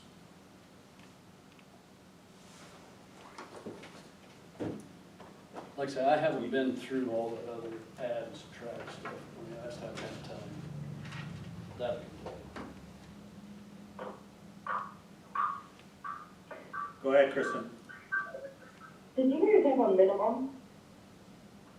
A minimum of which, A minimum of what, Kristen?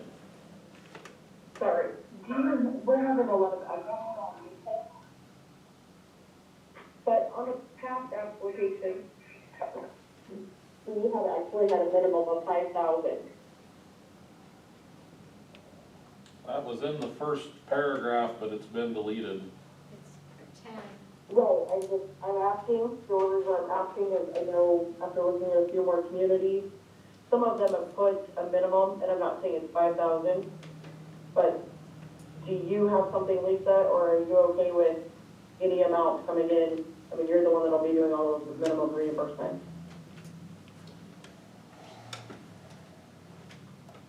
And we don't want to be doing $500 loans. Well, the way it's structured, it's not a loan, it's a grant. Even $500 grant.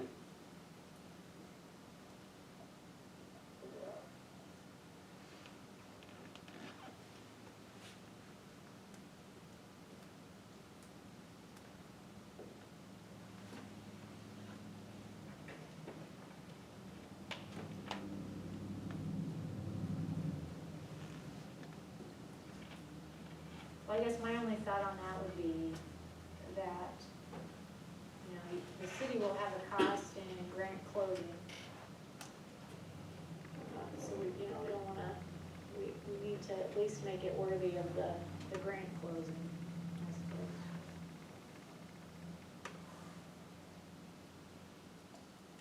So like, you know, for example, $2,500 minimum and maximum $5,000, or what, The max still is 10. I mean, yes, max of 10, right? The only reason I'm bringing this up is after looking at some other communities, you know, we are not charging an application fee on this particular app. But I just don't want Lisa to be burdened with extra paperwork, you know, for $100, you know, we're gonna change our sign out. I mean, I think her time is valuable as well. So I think that's just something we should consider. I don't know what the magic dollar amount is, but that's up to you guys to determine if you think that's even an option or it's necessary. And I did, Kristen, just out of consistency, because I noticed that as well, I did add that in on the bullets on the, application fee, $100. because I noticed that it was not Okay. on there, yeah. So there is actually, should they approve it, it would be a $100 application fee, Okay, same as all other same programs. as all the rest of it, yeah. Well, that probably kind of negate the minimum then, right? I mean, it wouldn't really be necessary, and we're gonna pay $100 for a $200 grant.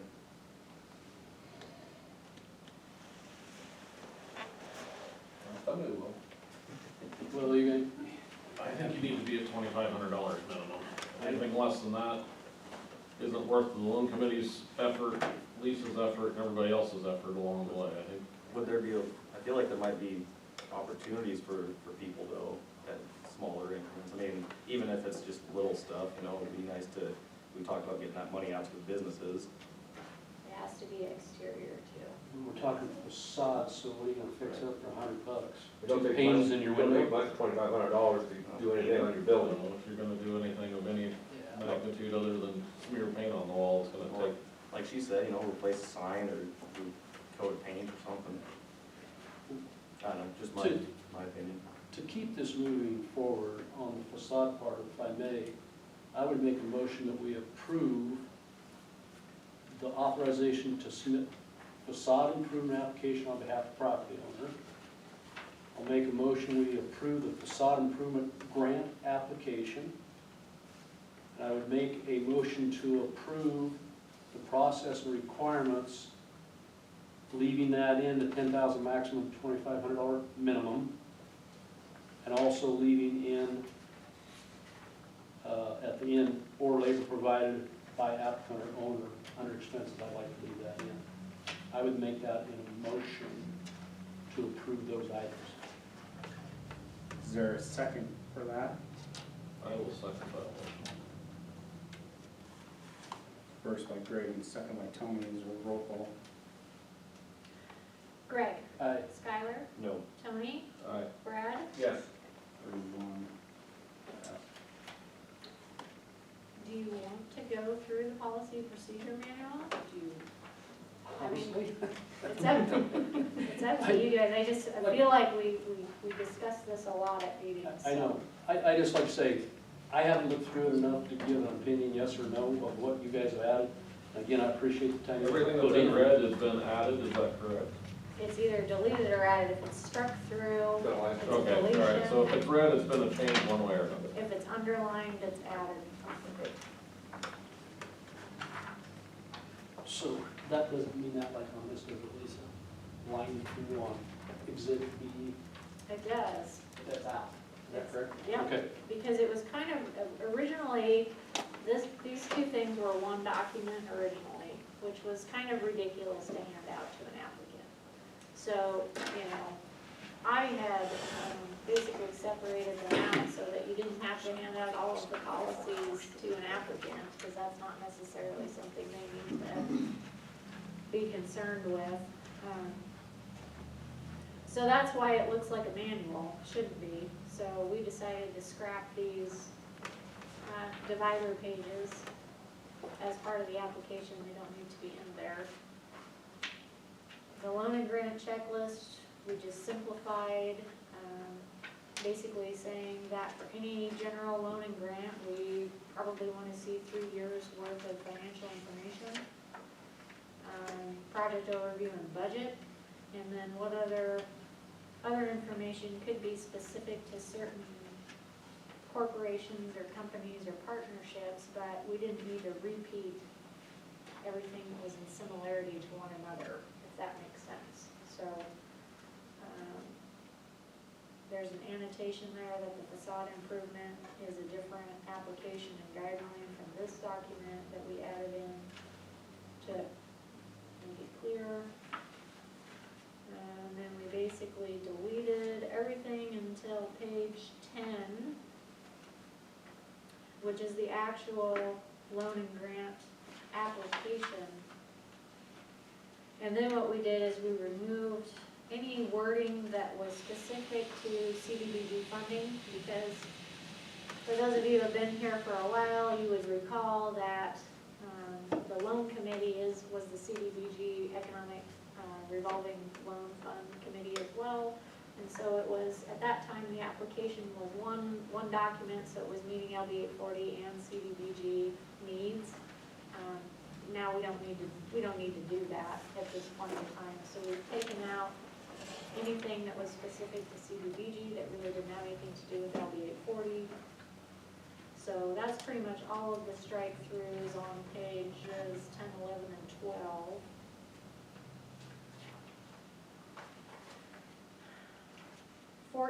We just eliminated the grant checklist because, again, this one checklist at the start will be for loans and grants together, anything and everything.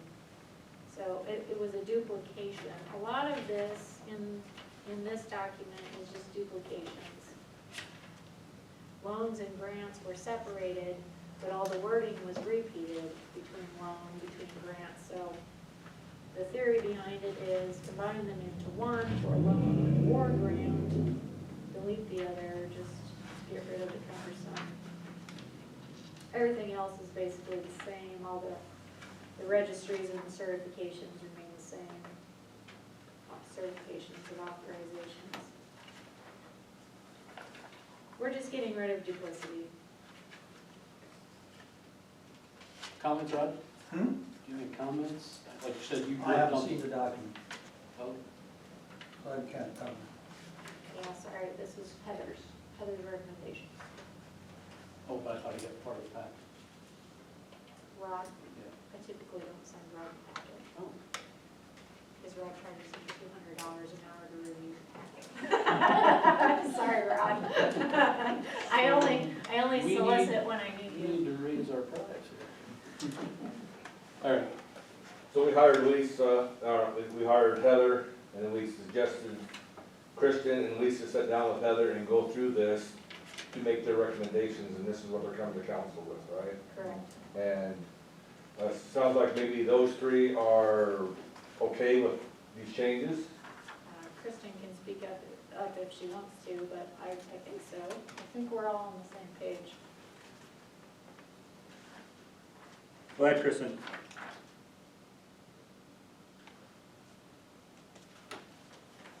But I understand though that myself haven't had time to read through this Please either. hang up and try again. If you need help, hang up and then dial your operator. If you'd like to make a I know call, we've all please been hang up and try again. totally busy with everything going on, and Hang up and you know, then this dial is- your operator. Is that I don't wanna prove something that maybe we shouldn't be, but Again, yeah, Kristen and Heather and Lisa have all went through this and they're all in the same direction.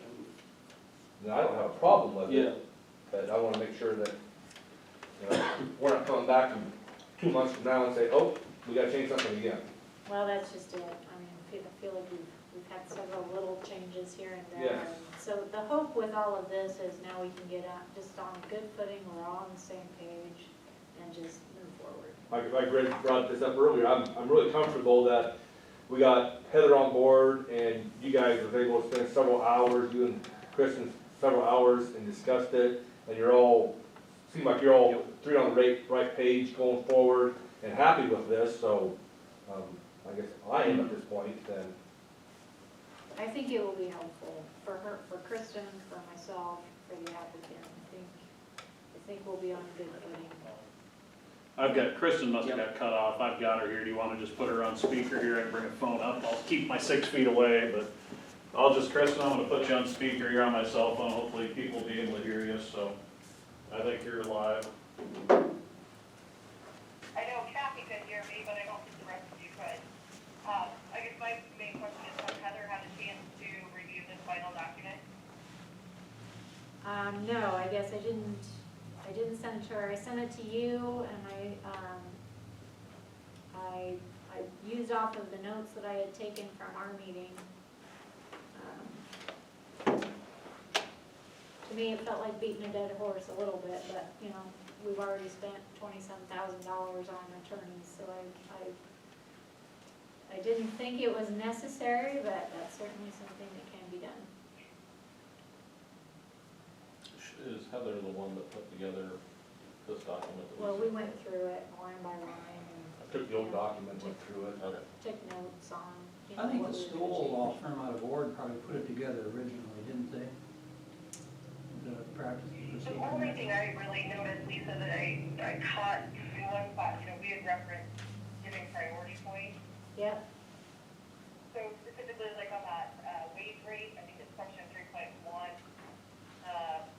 If you look at the wage rate, we had struck out facility benefits, but we had said that could be a priority if we were providing benefit package. I didn't see that listed in there. I put it under 3.11 at the end of that paragraph. Priority will be given to businesses and or organizations that meet one or more of the criteria listed in 2.4, which is the minimum requirements from page 7. That's on page 9. 9, 3.1, at the end of 1 under loans.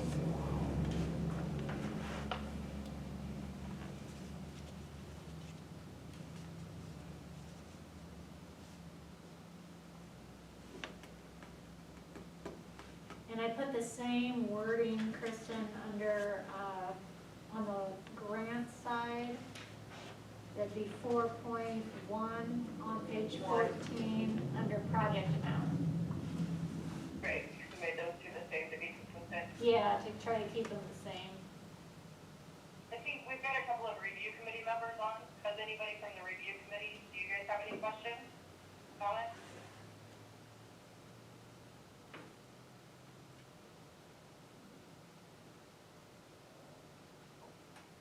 I'm on, I don't know if you can hear me, but I'm having a hard time hearing any of you. Can you guys hear Kathy? yeah, yes.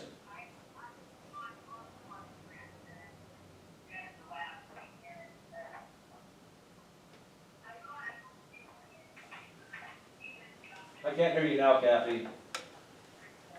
Kristen, Kathy's coming through my phone, not through the teleconference.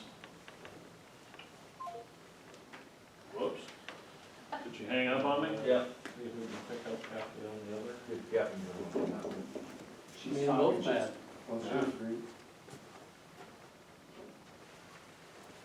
Technology is great when it works, not so great when it don't. Famous last word. Had that this morning with a pivot monitor. Everybody was really happy yesterday when it was Working working. Zoom into court, and it's not been working real quick.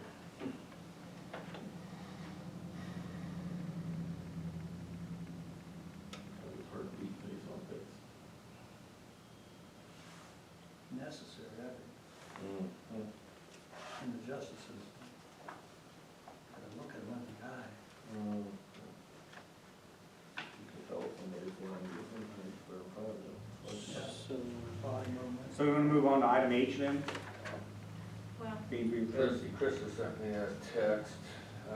Because we've approved the facade stuff like you said, we were just. right, we got waiting that on portion of Turkey it done, I'm not opposed, to approving the other half. right, we gotta just, again, get their input and move forward. Chris has said, remind everyone that these changes were approved by the city-approved attorney. We are not hearing anything that you guys are saying. Okay.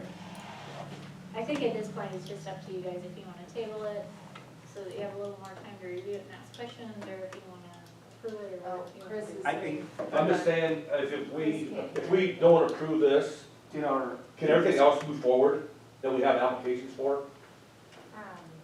I think so. Are we I holding, it by not approving this, are we holding anything up? If I understand Kristen and what she's got, I think they're all facade. Okay, so then I guess, yeah, then we can move forward. As long as we're not holding anybody up at this point from getting an application to us. And so we'd have time to maybe read through this. But I'm also fine with it the way it is, because our city approved attorney, I guess, has looked at it and, Well, the three ladies agreed that we She should hasn't move looked forward. at it though.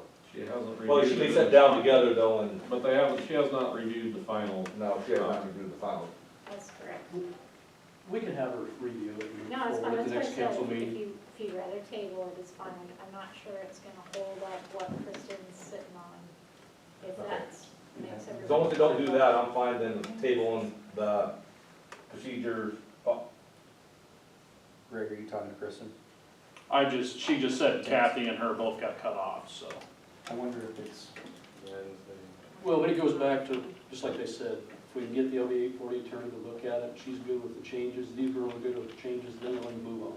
Okay. Absolutely. I'll make a motion that we table the adoption of the policy and procedure manual until our city approved attorney can take a look at it. I will second that motion. first by Brad, second by Tony, roll call. Greg, Aye. Skylar. Aye. Tony, Aye. Brad. Yes.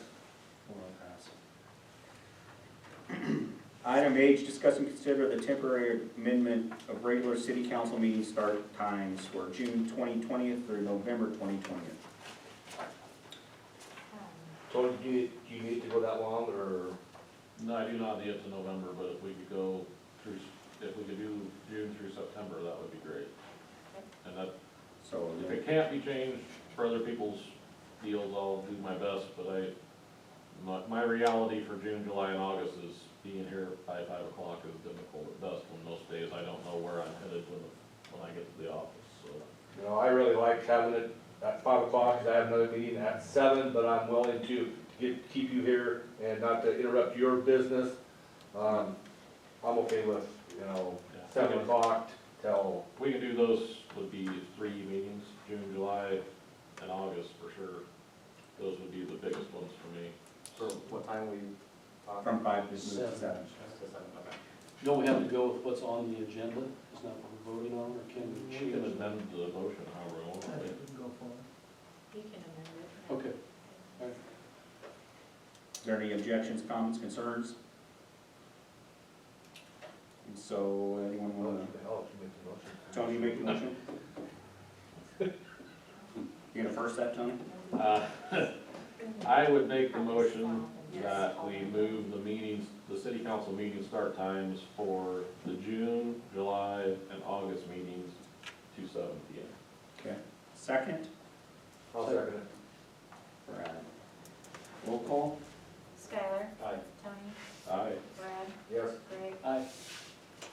I think we need to take a pause and try to figure out Reconnect? the technical difficulty. Okay. I don't think anyone can hear us. Is it because that one hung up? I'm not sure what happened. Okay, can you, It's, Here, please.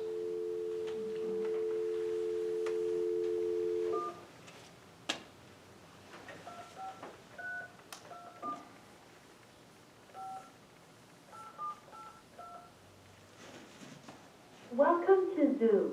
Enter your meeting ID followed by pound.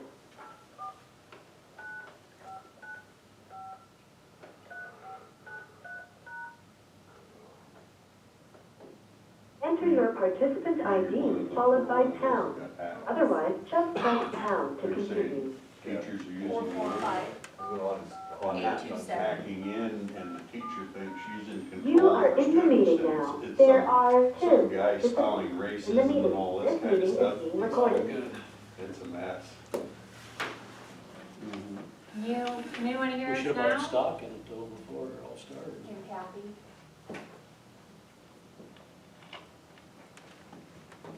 Kristen or Kathy, can you hear us? If you can text one of us. I'm texting her now to see if they can hear it. Can you hear me now? Oh, we're not on Verizon. Jeez. So they can see on Zoom but can't hear anything. I don't know if Still that's can't still going, let me check. No sound. Well, we're close. Now what do we do? We just We call. have one item left. She's connecting now. Can you guys hear us? Yeah. You hear us? Now I can. Okay, good. Merry Christmas. How about you guys at the city hall? Yeah, we can hear you. Oh, we don't have any.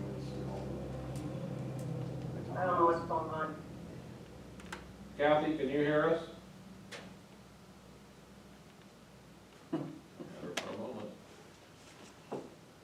Kristen, can you still hear us? Kathy's talking in boxes, but. They can hear each other but not anything from in here. Unmute. oh yeah, We're on the left. bottom left. We're on the left.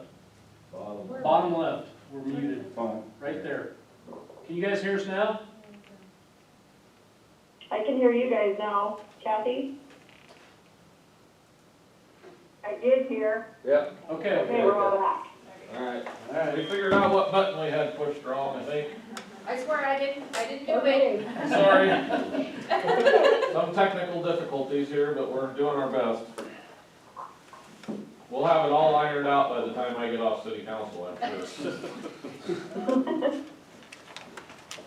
Should we bring them up to date, what we Okay. did if they couldn't hear us?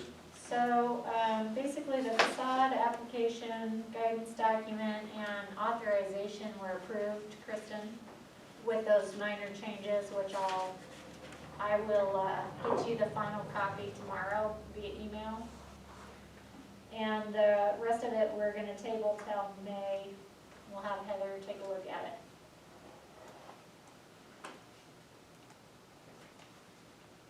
Thank you. All right. Item I, city administrator, clerk, and treasurer report. So my report's just real fluffy, full of a lot of COVID-19 information. Let's skip the front page. You know, a lot of it's just information that is kind of already out in everywhere else. The governor did declare, just to make sure everybody understands that, did declare the state of Nebraska a disaster. So that means that state, local governments are potentially eligible for reimbursements for expenses related to COVID-19, which is all fine and great, except for it's just expenses. So if we have losses in revenue, none of that will be reimbursable. It's just anything we spend to fight the pandemic. So for us, our expenses, quite honestly, are pretty minimal. It's just, at this time anyway. with that said, you know, with it going forward and stuff, excuse me, can we maybe update or try to figure out our video procedures, or we just need to get familiar with this and work this, or is there a system out there? Because moving forward, we might be doing this more often, so at this time, if we can get some money back for it, can we update our video conferencing equipment? Potentially. I think this would work if we just know what all buttons to click. This I'm gonna say, a lot of it is just, learning curve. user error, you know, getting it figured Understand. out. Yeah, first time through though, I thought it went fairly well, other than just a short stint. This went better than my state board meeting this morning. And Well, moving it's worth. moving forward with your tablets as council members, you all have the capability through that to zoom in from your home with the camera, with the microphone capability that's already in your tablet. So should it come to that in future meetings? That'd be all difficult to see this, plus also see all the stuff you sent me on the screen, trying to figure all that out without having everything on the screen printed off over here, Sure. so we can go through it. Well, and maybe it's something like that where we have to hand you packets. I don't know, we'll figure it out. Okay. I mean, should it come to that, we'll figure it out. Can we not at least scan and have it on the screen, so whoever's watching can actually see the documents up there versus the picture of us here, potentially too? Or minimize our picture and have those documents? Yep, and we have that capability now. I Okay. mean, all of our documents are uploaded electronically anyway, you know, to get into your Google Drive, so. And this learning procedure for everybody. What That's about, all we need. what about like, maybe providing help to the hospital if they have any sort of needs that need met during this time? Such Think- as, Well, like ventilators or, you know, I don't know, any sort of equipment they might need, or extra, you know, help or something like that. Would that be qualified for that? well, the hospital would be eligible under these,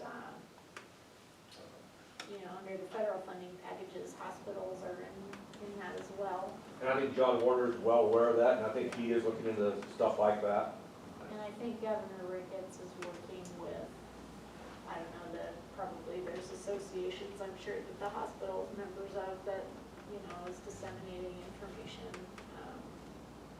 And I know NCDHD, our district health department, was asking for feedback on what supplies were needed in the area because they're coordinating with Governor Ricketts to try to get the needed supplies in the areas that are requesting them. So there is some dialogue. We don't have that meeting today. I did not make that meeting today. Were you on it? Yeah. Anything exciting? No, the only thing they said that I could really come out of it was, they was hoping to drop the numbers of infection, but the way they can see in north central Nebraska that the social distancing in our area is not like they're hoping. Yeah, They're hoping they can get the word out there more to get more social distancing, to try to get that peak down, but it's not working in north central Nebraska. yeah. When I would say that potentially, just from our observation at the city office, that's a little bit true. I mean, when we first did our limited exposure move, you know, where we closed the facility except for the office, and I mean, we had, maybe 2 people a day coming in and engaging with us, and the last week, we've had 15 to 20 people a day. The weather got nicer. It's kind of more back to normal, you know, like it was you know, everybody's getting antsy. And that's what's gonna keep this thing going, and So in saying that, Lisa, we're gonna make adjustments internally here then, correct? Correct, so the recommendation at this point, I guess, on our end is that we will continue to work, obviously. We are essential personnel, every single city employee, but we will probably, starting tomorrow, close the door to the public. We will be available in the office.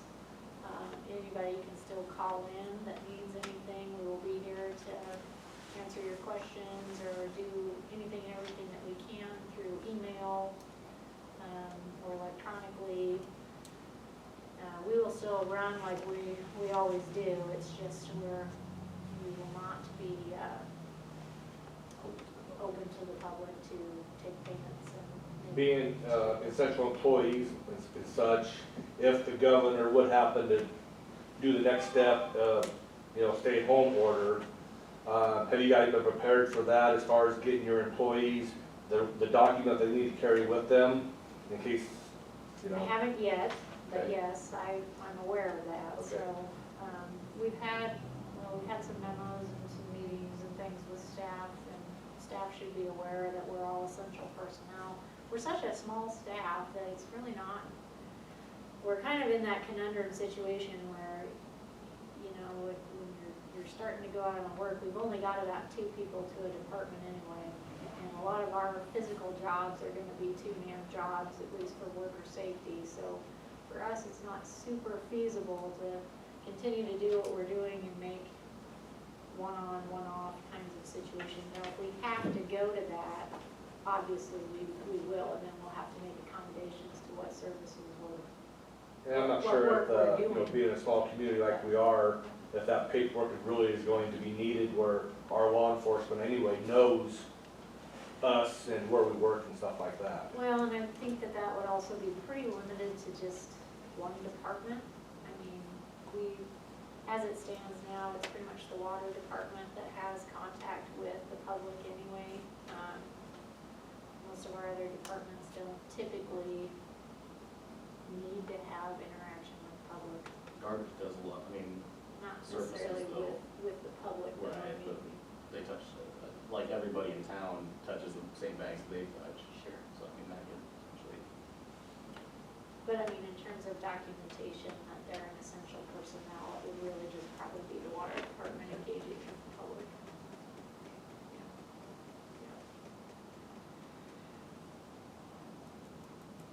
So, that's the coronavirus update. We'll end maybe on a light note that we had applied, if council recalls, new to Tony, but you guys had consensus decision to move forward with that CCCFF pool park planning study that Larry Steele had come and presented a few months back. And we did receive notice that we were awarded that, so that's positive. Anybody else have questions or concerns? Just so that study, what will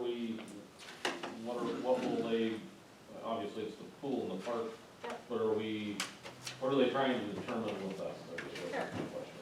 So, you know from your prior time on the council that the pool is always a topic of discussion.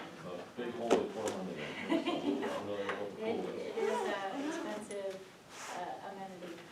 So the city has been, tucking a little back every year, working towards what we call the new pool fund. We've got a pretty good chunk of change growing. I don't know what the total dollar amount is right now, but it's over $400,000. 35 or something. So, but there's not, I think, a good pulse, at least from city office administration perspective, and I think even council, when we talk about budgeting and stuff, when this conversation comes up as to what it is that we want to do. Is it splash park? Is it pool? Is it just renovating at a splash park? Is it totally scrap it and build new? And, what is it that the community wants? What can we afford? What would it cost to fix up our current pool? To get it mechanically running better and that sort of thing. So that's the idea of this study, is that they're gonna go in and take a pretty good look at what we've got now, of course, what it would cost to do various upgrades to the current pool that we have now to renovate it, or versus what's the price of building a new pool, what's the price of just adding a splash park to our existing pool structure, some things like that, to give the council a little bit of an idea for planning purposes, what direction we might want to go. And then for the CCCFF, it's a state program. They typically award several hundreds of thousands of dollars to pool and recreational projects for municipalities, but I know just from talking to individuals at the state and other communities that you get priority points, really, they don't necessarily just wanna fund a pool. They wanna fund a pool and park project, or a pool and trails, or a rec facility, or things like that, so. The idea with this study was to expand it not just on the pool, but the park itself, because the park could use some work. I mean, a lot of the amenities there are older, some of the equipment is older, needs to be replaced, so the idea is to expand it to the general park also.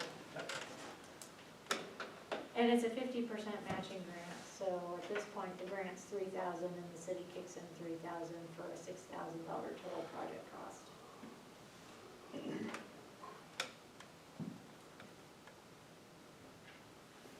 Anything else? I'm good on that, thank you. The only thing I would like to suggest or mention, if they're out there, and we talked about this, me and Lisa already, but with the fact that there's people that have come home from school, college-age people that people already kind of know about in the town, I've been informed from a couple people that there are activities going on that high schoolers and college kids do to pass the time when they're bored and head out to the canyons. If we need to be cognizant as a community, that kind of stuff's going on to kind of educate. I don't know if the education level is not there with those kids or what, or they just are kids being kids, you know? I'm bored right now. Yeah, and my concern is to find something to, I don't know, keep them occupied where they don't have to go and do that stuff, because granted, we can't keep them on lockdown yet, but, and that's my concern. You get a bunch of college kids or whatnot, or even high schooler, older high schooler kids together, and you're congregating in big groups, and I'm afraid that's going to be an issue, perhaps. But that's just something I was informed of that's going on, and I mean, we just have to practice what we gotta do. But I'd just like everybody to know about that, if we can do our part to help eliminate the spread of this, that'd be great, so. Other than that, I don't have anything else. Anyone? All right, we're gonna call this adjourned at 7:17. Thank you, everybody, for coming.